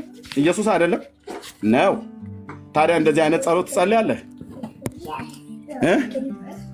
ያው ወደ አንድ ቦታ ሊሄድ ስለሆነ ሰዓት ደርሷል፣ ልወጣ ነው። እሺ ምን ይላል እዚህ ጋር? ወንድሞች እናቶቼ አንድ አምላክ በሚሆን በአብና በወልድ በመንፈስ ቅዱስም በማመን ከምስጋና ጋር ሶስትነትን በስላሴ አምናለሁ። በኃይሉ በመመካት የሚጣላኝን እግዚአብሔር ቃል ከመሬት ይጣለው፣ በሊህም መለኮት ሰይፍ አንገቱን ደም ስር ይዝጋው ብሎ ይውልህ። የሰይፈ መለኮት ማለት የመለኮት ሰይፍ ሲጀምር የመለኮት ሰይፍ የእግዚአብሔር ቃል ነው። የመንፈስንም ሰይፍ ያዙ እሱም የእግዚአብሔር ቃል ነው ብሏል ቅዱስ ጳውሎስ በኤፌሶን መልእክቱ ላይ ማለት ነው። እና ይኸውልህ ከዛ በኋላ ሰውነቱን ያፈራርሰው አንገቱን ይሰይፈው። ሰው ላይ ወንድሞች ናቶች በሰይፍ አንገቱን ይበጥሰው፣ አንገቱን ይገርስሰው። አንገት ላይ አንገቱን ይመትረው፣ አንገቱን ይነቀው፣ አንገቱን ያስጨንቀው፣ ይበጥሰው፣ አስጨንቆ ይበጥሰው። አንገቱን ብሎ ይግደለው።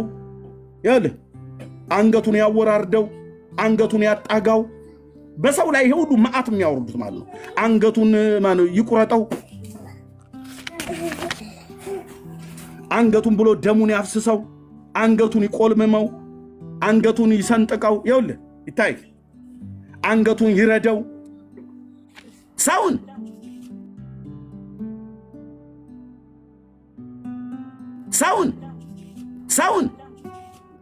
አንገቱን ይቅጨው፣ አንገቱን ይቅሰፈው። ለዚህ ነው ይህንን እየጸለየ እየመጣ እዚህ ታዲያ እናትህን እንዲህ ላድርጋት ብሎ ቢል ይገርማል እንዴ? ከሊቅ እስከ ደቂቅ የተባሉት ከጥቂቶቹ በስተቀር ተሳዳቢ ቢሆኑ ይገርማል እንዴ? ይህን እኮ ነው ጠዋት ለጠላት ጥሩ መፍትሄ ነው ብሎ በስመ አብ ወወልድ ወመንፈስ ቅዱስ አሐዱ አምላክ ብሎ ይጀምርልሃል። ከዛ በክፉ ያየኝን ሰው አይኑን አሳውሪው። ጌታችን ምን አለ? ጠላቶቻችሁን ውደዱ፣ የሚረግሟችሁ መርቁ፣ ለሚያሳድዷችሁ ጸልዩ፣ በክፉ ፈንታ ክፉን እንዳትመልሱ መልካምን አድርጉ አለ። እንደዛ እኮ ነው ያለው ጌታ። ታጠቡ፣ የሥራችሁን ክፋት ከዓይኔ ፊት አስወግዱ። ብሉይ ኪዳን አለ። ክፉ ማድረግን ተዉ፣ መልካም ማድረግን ተማሩ። እኔ የዋህ ነኝና እናንተም የዋሆች ሁኑ፣ እኔ ሩሩ ነኝና ሩሮች ሁኑ።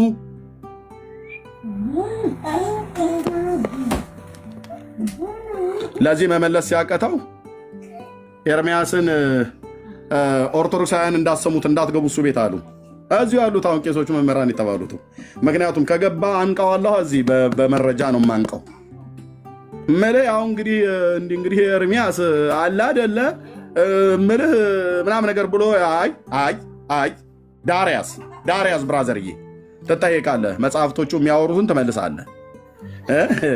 መጽሐፍቶቻችሁ እንደሚያወሩት ሰው ተጠምቆ ተጠማምቆ ነው የሚድነው። በስላሴ ልጅነት ማግኘት አለበት። ሳይጠመቅ እናንተ ቤት ሰው ይድናል። ሳይጠመቅ ምን ነክቶት? ጢስ ነክቶት። ክብር ይግባውና ለመድኃኔዓለም መታሰቢያ እንጀራና የወይን ጠጅ ጠላም ከተሰራበት እንጨት ከሚወጣው ጢስ መላእክት በክንፋቸው እያንቦገቦጉ በምስራቅና በምዕራብ በሰሜንና በደቡብ በአራቱ ማዕዘናት ይበትኑታል። የመድኃኔዓለም እንጨት ማለት ነው። አሻሮ የተቆላበት ወጥ የተወጣወጠበት እንጀራ የተጋገረበት እማሆይ እንትና ወለተ ስላሴ ሳጋቱራ እያቀጣጠሉ የጋገሩበትም ማለት ነው። ሚካኤል መጥቶ ምድጃ ከቦ ሚካኤል በክንፉ ወደ ሰሜን፣ ገብርኤል ወደ ደቡብ፣ ሱራፌልና ኪሩቤል ወደ ምስራቅና ወደ ምዕራብ ወደ አራቱም የምድር ማዕዘናት ይበትኑታል። ከዛስ ወደ እሱ የደረሰበት እርሱ ይድናል ይላል። ምን? ጢስ ነክቶት በስሙ አምኖ ከመድኃኔዓለም ከጎኑ በወጣው ውሃ ተጠምቆ የተጠመቀ እውነተኛ ክርስቲያን ይቅርና አረማዊ ማለት በአብ በወልድ በመንፈስ ቅዱስም ያላመነ አረማዊ እንኳን ቢሆን በዚች ቀን ቢሞት ክብር ይግባውና ለመድኃኔዓለም መታሰቢያ ከተደረገው ያ ጢስ ቢነካው ይድናል፣ እርሱም ለድነት ምክንያት ተሰቅሏልና። ጢስ ብቻ ነው እንዲነካ የሚጠበቅብህ በኦርቶዶክስ ትምህርት። በአብ በወልድ በመንፈስ ቅዱስ ማመን ነው ብሎ የሚለው እሱ አየር ለመያዝ የሚያወሩት ነው። መጽሐፍቶቻቸው እኮ ነገረ ድነትን ያወራሉ ነው ብዬ የምለው። ለዚህ ነው ኤርምያስን ጠምደው የያዙት። ኦርቶዶክሱ እንዳሰሙት ብሏል። ተደብቀ ግን ትሰማል። አሁን 330 ሰው እዚህ አለ። ከበስተጀርባ እኔ 200 ሰው አለ። ገብታችሁ አታወሩ። አገልጋዮች ሆናችሁ አላችሁ። መምህራን ቀድምታችን አይተናል። ናመልሴን ጢስ ነክቶት ሰው ይድናል አረማዊ እንኳን ቢሆን ብሏል። ሰው ሳያምን እኮ ይድናል። በኦርቶዶክስ አስተምሮት ሰው ሳያምን ወንድሞቼ ናቶቼ በአብ በወልድ በመንፈስ ቅዱስም ሳያምን ሳይጠመቅ ይድናል። እነዚህ መጽሐፍቶች ያወራሉ። ይሄ መጽሐፍ ብቻ አይደለም፣ ገድለ ዘርዓ ብሩክም ያወራል። አረማዊ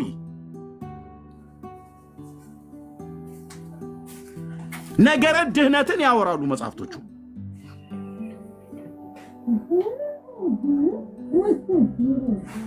ነገረ ድህነትን ያወራሉ። ስንጠይቃቸው አይመልሱም። ለዚህ ነው ሰሞኑን ማጮህ የፈለጉት። ወንድምነት እችን ተናግሬ የሚሄድበት ስላለኝ እሄዳለሁ። ማጮህ የፈለጉት ለምንድን ነው ብለህ ብትል ኤርሚያስ ኦርቶዶክሳውያን እንዳሰሙት ምናምን ነገር ብለው አሉ። ሰው እየመጣ ይሰማል። ምንም መሐላቸውን ግዝታቸውን አልፈራም። ሰው እየመጣ ይሰማል።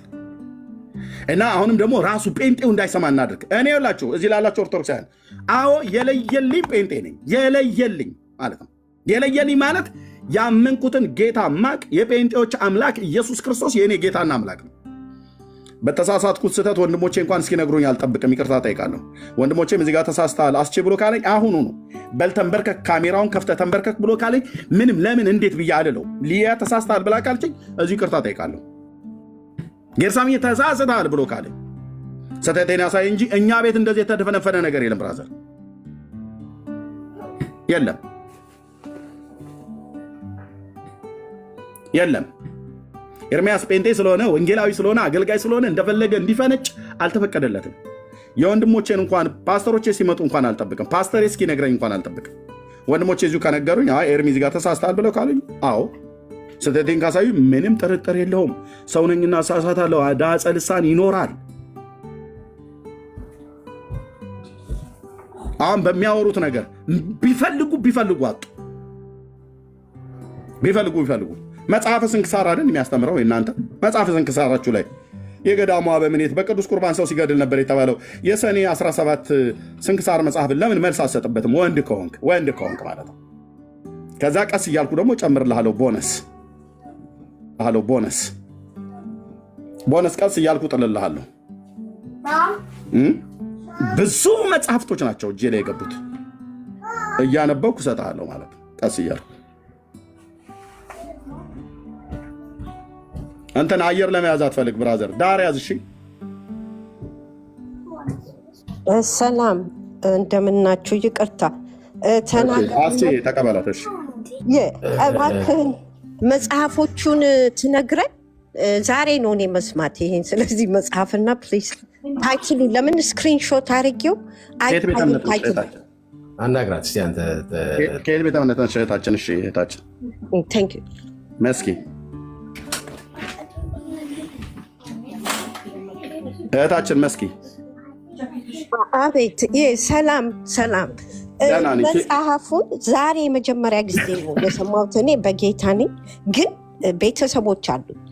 እኔ ሁልጊዜ የማናገራቸው አብዛኛውን በስዕል ነው ማለት ማርያም ክርስቶስ ዩሮፓዊ እንዳልሆኑ ከየት ምስሉን እንዳመጡ ነበር። ዛሬ የሰማሁት ግን ለመጀመሪያ ጊዜ ነው።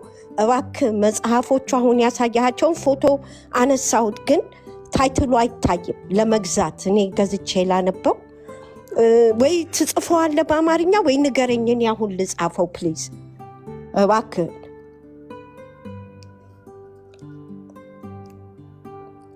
አይ ብዙ ነው ያለው፣ ኢንቦክስ አድርጊለትና ለተናገር እውነቱ ነው። እኔ እሱን ነው የምከተለው። ዋው ዛሬ ደግሞ ይህንንም አሁን ሆስቱንም ተከትያለሁ። ተናገር እውነቱን እየከተለዋለሁ እና አሁን መጽሐፉን ሲያሳይ አይቼው ማላውቀው ነገር ነው የሰማሁት እና ገዝቼ ማንበብ ፈልጋለሁ። ብዙ ጉድ አለ። ምንድነው የኤርሚን ኢንቦክስ አድርጊው። ደግሞ ምንድነው መሰላቸው እዚህ ያላቸው ወገኖች አሁን ኤርሚ የሚያመጣው እንደሰማችሁት ገድላትን ያልተቀበለ ኦርቶዶክስ አይሆንም የተባለውን ነው። አሁን ይህንን ሲያነብ ይህንን እያንዳንዱ ነገር ግደለው ፍለጠው ተብሎ የተጻፈውን ካልተቀበልክ ኦርቶዶክስ አትሆንም። ለዚህ ነው ለእኛ ቢግ ዲል የተደረገው። ኤርሚ ልትናገር ነበር? አይ ቴንክ ወንድምነት። እንትን ነው የአሁኑ መጽሐፍ ድርሳነ መድኃኔዓለም ወገድለ መባህ ጽዮን ነው የሚባለው። ድርሳነ መድኃኔዓለም ወገድለ መባህ ጽዮን ይባላል። አሁን ያነበብኩት ይሄ ትውከቱ ምናምን ነገር ያለበት ብዙ መጽሐፎች ናቸው። ወገል ምንድን ያልከው? ድርሳነ መድኃኔዓለም እና መዝገበ ጸሎት የሚባለው ውስጥ በውስጥ አግኝ። እኔ በውስጥ እልክልሃለሁ። አመሰግናለሁ። ገበያ ላይ እንዳለ ታገኙታላችሁ። በራሷ ቤተክርስቲያን ግቢ ውስጥ ሄዳችሁ ሰው አስልካችሁ ማስገዛት ትችላላችሁ። እሺ ቀጥሉ ወንድሞች። ኤርምዬ ሳትወጣ መጨረሻ መናገር የምትፈልገው ነገር ካለ ቆይ፣ ሳይወጣ አንድ ላሰማው እስኪ። ሰሞኑን ይሄ በቁርባን ሰው አይገደልም ትዝታው በደንብ ውስጠኛ በደንብ የሚያውቀውን ትንሽ የሰራው ቪዲዮ አለ ላሰማው። ትልቁ ላይ ያለገኝና ኤርሚን ትመልሰዋለህ። ክርስቲያኖች ባይዘዌ ቁርባን ውስጥ መርዝ ከተው በጥፍራቸው ውስጥ እንደዚህ መርዝ ከተው የገደሏቸው ቄሶችና ዲያቆናት አሉ። እርስ በርስ ይፋጃሉ።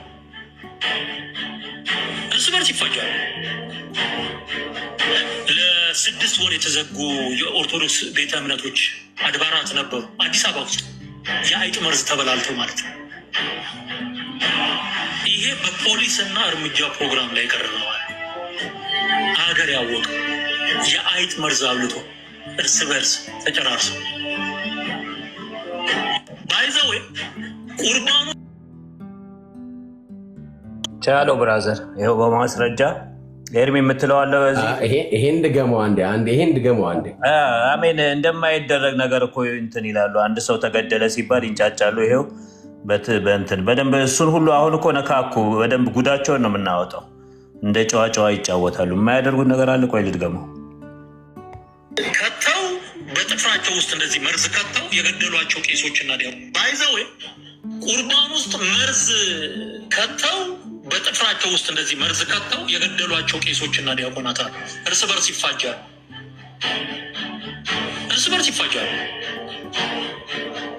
ለ6 ወር የተዘጉ የኦርቶዶክስ ቤተ እምነቶች አድባራት ነበሩ አዲስ አበባ ውስጥ የአይጥ መርዝ ተበላልተው ማለት ነው። ይሄ በፖሊስና እርምጃ ፕሮግራም ላይ ቀርበዋል። ሀገር ያወቀ የአይጥ መርዝ አብልቶ እርስ በርስ ተጨራርሶ ባይዘዌ ይሄ እንግዲህ በፖሊስና እርምጃው በደርግ ጊዜ ማለት ነው። ልክ ማህበረ ቅዱሳን ታስታውሳላችሁ። በፖሊስና እርምጃ ላይ ተጀምሮ ነው መልሶ ያቆመው በናዝሬት 12 ሴቶች አሁን ምንድነው በሚባለው መጽሐፍ ይነጋል። በዛ መጽሐፍ ላይ መሪጌታ ጽጌ አድሬስ አድርገውታል። አንድ ቄስ አለ 12 ደናግል አስከትሎ ዲስቨርጅን አድርጓቸዋል። ታውቁ እንደሆነ የማህበረ ቅዱሳን መስራች መሪጌታ ጽጌ ይሄዱበታል እና አስማት እያሳያቸው ከግድግዳ የተለያየ አስማት እያሳያቸው ጠቅላላ ድንግልናችሁን ካልሰጣችሁ ምናምን ብሎ አምታቶ እንትን ካለ በኋላ 12 ሴቶች ናዝሬት አዳማ ውስጥ ከፈለጋችሁ በቅርብ የሚያውቅ እያንዳንዳቸውን ስማቸውን የሚያውቅ በቅርብ አለ እዚህ ያለኝ ሰው እና ከዛ በኋላ ወደ ምን ደረጃ ነፍሱን ስለኔ ያልሰጠ ብሎ ሊገላቸው ብቻ ረጅም ታሪክ አጭል አድርግና እህትማማቾች አንደኛዋን ልትገድል ምናምን እንትን ሲል በኋላ ፖሊስ ተደወለ፣ መጣ፣ እንዳለ ታፍሰው ተወሰዱ። ከዛ ፖሊስና እርምጃ ላይ 1 ሳምንት ይሁን 2 ጊዜ ከተተረከ በኋላ በገንዘብ ኃይል ነው ያስቆሙት እና ይሄኛውም ይሄው በመርዝ እንትን ብሎ ቤተክርስቲያን እስከ መዘጋት ድረስ እርስ በርሳቸው በቁርባን ይሄው እና ትዝታውን ኮንታክት ማድረግ ይቻላል። አሁን አንድ ሰው በመርዝ አብልተው ገደሉት በቁርባን ሲባል ያዙኝ ልቀቁኝ የሚሉ በፖሊስና እርምጃ ደረጃ እስከሚደርስ ቤተክርስቲያን እስከሚዘጋ ድረስ እንደደረሰ ይሄው ተናግሯል። በተረፈ የቀሳውስቶች በጣም ብዙ ነገር እንዳላቸው ይነገርላቸዋል። እንኳን ትልቅ ነገር አይደለም ወንድምነት የለ በትንሿ እንኳን ራሳቸው የት ቤት ላይ ቀርበው ምን እንደተናገሩ እንኳን የማያስተውሉ ሰዎች ናቸው ሰው ላይ የሚናገሩት። ትልቁ ላይ አድርገኝ እንኳን እንዲህ አይነቱን ነገር አይደለም የት ቤት ላይ ገብተው ምን እንደተናገሩ የማያውቁ ሰዎች ናቸው ለመተቸት የሚነሱት። ወንድምነት አቤላ ቅድም ነበር እዚህ አቤል ገብቶ ሀና ቤት ደብተራው ሰውዬ ገብቶ ሲያወራ ምን አለ? ልደተ ቃል በስላሴ ትምህርት ላይ ሲናገር አንተው እዛ ቁጭ ብለህ ራእይ መጽሐፍ ምዕራፍ 6 ቁጥር 4 ላይ የማይለውን አራቱ እንስሶች ብሎ የሚለውን አንተ እዛው ቁጭ ብለህ ሶስቱ ስላሴ ብሎ ሲያስተምር ነበር። ለምን እሱን አታርም ብሎ ሲለው እኔ አልነበርኩም አለ። ያለው ማን ነው? ዲበኩሉ ነው። ልብ በሉ እዚህ ጋር ካሜራ እንዴት እንደሚዋሽ የት ቤት ላይ እንኳን ተቀምጦ ምን እንዳወራ እንኳን የማያስተውል ቄስ ነው ወጥቶ ለመተቸት የሚፈልገው ማለት ነው። ሎክ ታሪክ መቀመጥ ያለበት ነገር ምን ያህል አስተማሪዎቻቸው በደንብ በታሪክ መቀመጥ ያለበት ነገር ምን ያህል አስተማሪዎቻቸው ምን ያህል ርቀት እንደሚጓዙ መስሚያ እንደሌላቸው በቃ መዋሸት ከጀመሩ ኤኒቲንግ ሳክሪፋይስ የሚደረገው ነው። ቪዲዮ ይመጣል፣ ጠብቁ። ቪዲዮ ይመጣል፣ ጠር ላድርገውና ልቀጥል። ስለዚህ ትናንትና ምንድነው የተፈጠረው? በወንድማችን ልደተ ቃል ለሰጠው ምላሽ ዙሪያ ለአንድ እህት ለቀረበለ ጥያቄ የሰጠውን ምላሽ ተመልክቶ ትናንትና ይሄ ትክክል አይደለም፣ ይሄ በጣም የተደራጀ ውሸት ነው፣ ድፍረትም ነው ብለን ስንተች፣ አይ እናንተ የምታወሩት ሁሉ ጊዜ ቤታችሁን ከፍታችሁ ገድል ነው፣ ታምራት ነው ወሬያችሁ ሁሉ እና ለምንድን ነው እንደው ወንድ ከሆናችሁ ይመስላል ትሰሙታላችሁ ቪዲዮውን፣ ለምን በጥምቀት ወይ በቁርባን ወይ በነገረ ስላሴ ላይ ለምን እንዲህ አይነት ነገሮችን አንወያይም? ሁሌ ገድላት ብቻ ነው ወይ ነው? ኦኬ እውነት ትናንትና የተነሳው ጥያቄ ትላንት እዚህ ቤት ስናወራ የነበረው ነገር በነገረ ስላሴ ላይ አይደለም ወይ?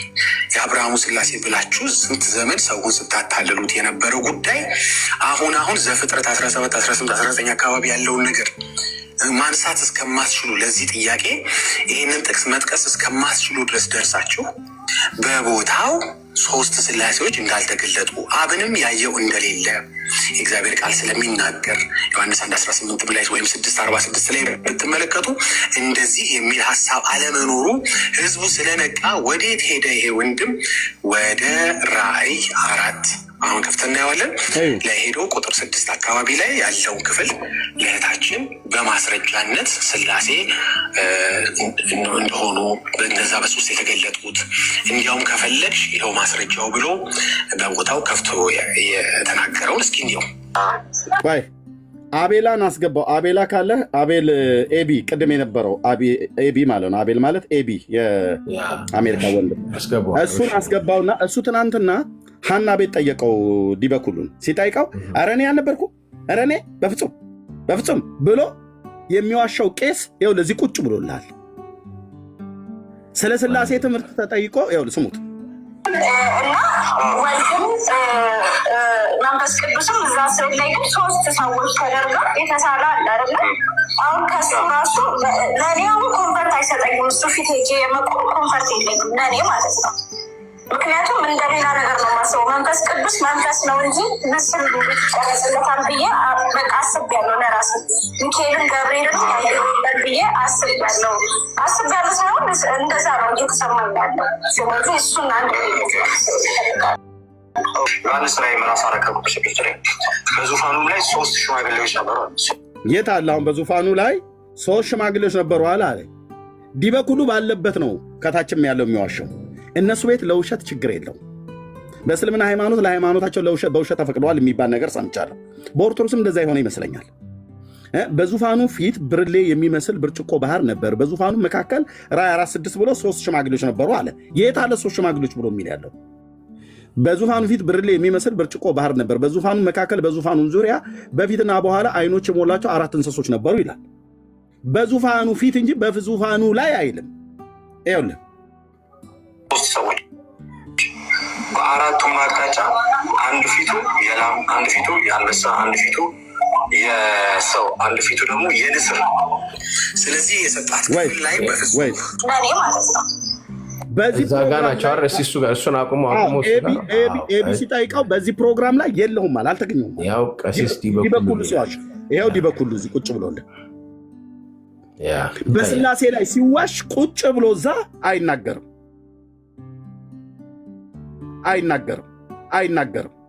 የሚፈልገው እንጂ መዋሸቱ አየው ቁጭ ብሎ ኤቢ ሲጠይቀው ኤቢ አለ አይደል? ወንድምነት ትናንት የጠየቅከውን ሪካርድ አድርገው ሆነ አሰማው። ይኸው አሰማው። ይኸው እዚህ ጋር ዲበኩሉ ቁጭ ብሎ ይሄ ነበር አይደል የጠየቀው ኤቢ? ወንድምነት አለ ሪካርዱ ኤቢ ሪካርዶ አለ አንዱ ጠይቀው ሀኒቾ ላይ ይኖራል። ግን ይሄን ስጠይቀው አልነበርኩም አለኝ። ይሄን የጠየቀው ሀናን ጠይቃት አልነበርኩም ብሎ እኔም ሰምቻለሁ። ወደ መጨረሻ አካባቢ ሀናን ጠይቃትና ሪካርድ አድርጋ ታምጣው። እዛው ቁጭ ብሎ ስላሴነት ላይ ሲዋሽ ቁማር ሲሰራ እዛው ቁጭ ብሎ ግን የለውም ብሏል። አንተ ስጠይቀ የዚህን ያህል ታማኞች አይደሉም። ቄስ ነን ብሎ የሚሉት መምህር ነን ብሎ የሚሉት ሁሉ ጭምር ማለት ነው። ታማኞች አይደሉም። ለህሊናችሁ ፍሩ፣ ለህሊናችሁ ኑሩ፣ እግዚአብሔርን ፍሩ። ማናችንም ማናችን ማለት ነው። ዳጸ ልሳኖች ሊኖሩ ይችላሉ ከሁላችንም ጋር። እኔ ዳጸ ልሳን አሁን ተገኘብኝ ብዬ ያልኩትኝ የባለፈው ላይ ነው። የሰውን ስም ለተጹንን የአበምኔቱን ያዞርኩት ማለት ነው ስንክሳሩ ላይ። ታሪኩ ግን አለ ስም ተዘዋወረ ማለት ታሪኩ የለም ማለት አይደለም። በቅዱስ ቁርባን ተዘዋወረ ማለት ታሪኩ የለም ማለት አይደለም። በቅዱስ ቁርባን ተዘዋወረ ማለት ታሪኩ የለም ማለት አይደለም። በቅዱስ ቁርባን ታም ስለዚህ እና የወንጌል አማኞች እንትኑ ዘመቻው እንድንጠላ ለማድረግ ነው። ይኸው የራሳቸው ደቀ መዝሙር አሁን ጊዜ ስለሌለብኝ እንጂ የራሳቸው ያስተማሯቸው ሰዎች ሁሉ ጭምር ምንደው ሲሉ የነበረው እኔ ትውልዴ ጴንጤን እንዲጠላ አድርጌ ነው የማሳድገው እያሉ እኮ ነው የሚናገሩት። እዚህ በኩሉም ያገለግላቸው ሴቶችና ወንዶች እሱን ኤርሚ እሱን ብዙ ሰው አልሰማ ይሆናል። ልጆቼ ጴንጤ እንዲጠሉ ቸኩያለሁ። ለወጣ ነው ሉክ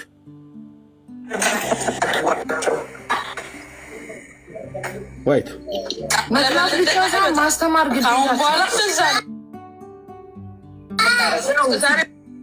በጣም እና አሁን ኬኩን የፈለኩት እንዲያጠናክርልኝ ነው የምፈልገው በደንብ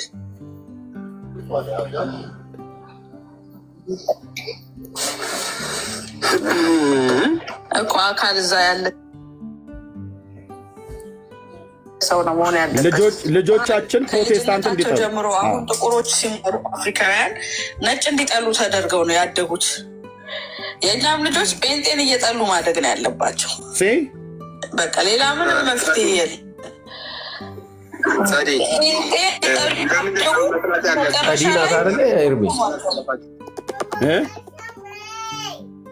የጸዲ ድምፅ ነው አይደለ?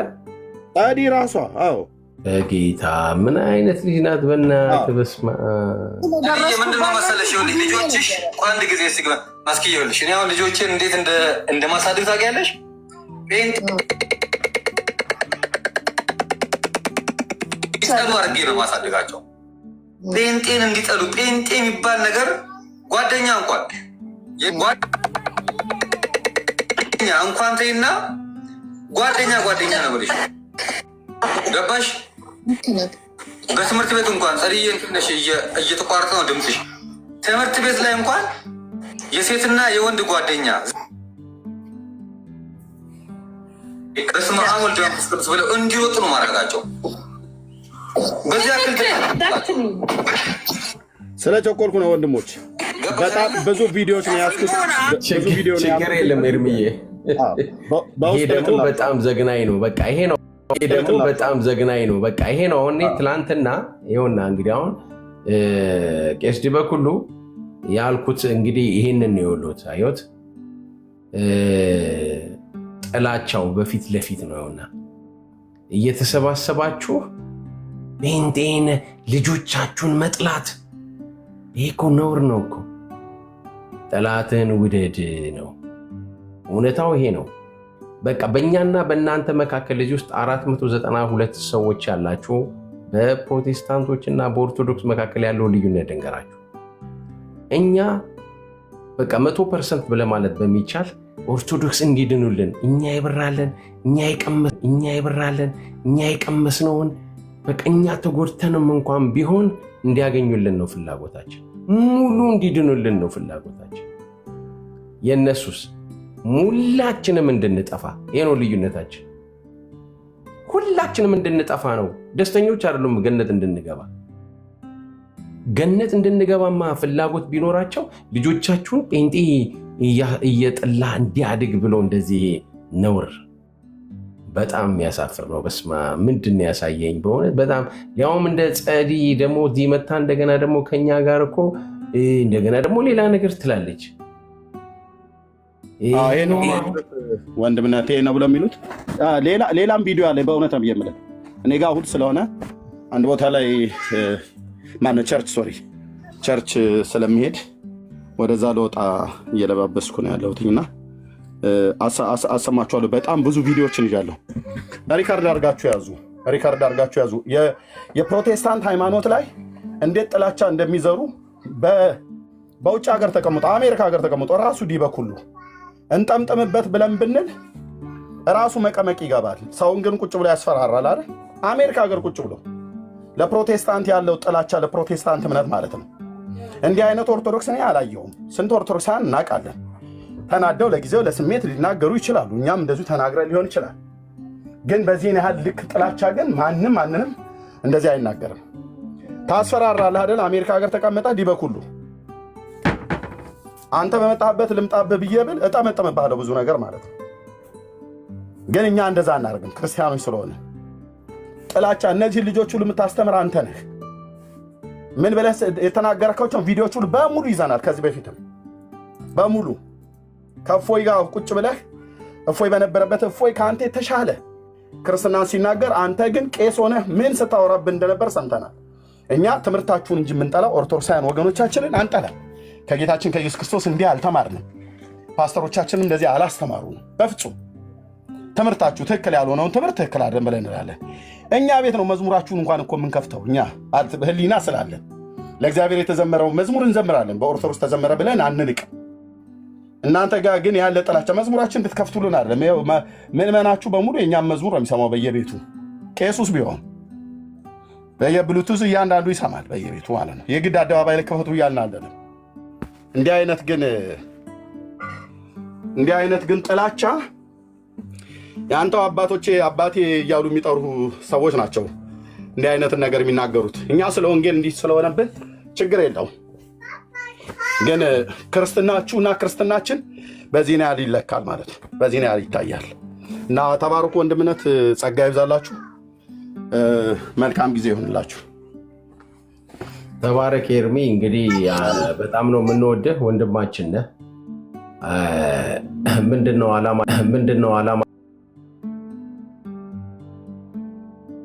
ምንድነው ዓላማ ሲነሱ ስለሰማናቸው ትናንትና እኔ በጆሬ ነው የሰማሁት። በጆሬ በቻቱ ላይ በጣም ብዙ ጽፍ ያለውኝ ዛሬም ነገም። አሁን ኤርሚያስ ላይ ነው፣ ነገ ደግሞ ጌርሳም ላይ አሊያም ከነገ ወዲያ ደግሞ ቢሲ ላይ ልትነሱ ትችላላችሁ። በግል ሁላችንም እናጠፋለን። ነገር ግን በዓላማ መታችሁ ሰውን ለይታችሁ በእንደዚህ ዘመቻ ልታደርጉ ስትል ከወንድሞቻችን ጎን ነን እኛ፣ በድካማቸው ቦታ ላይ ራሱ ማለት ነው። ወንድምነት ታዲያ ለምንድን ነው? ያጠፋው ነገር ካለ እንጠይቀዋለን በውስጥ። ቅድም ሲናገር ሰምታችሁታል። ያጠፋሁት ነገር ካለ ራሴን አይና መጥቼ ይቅርታ ጠይቃለሁ።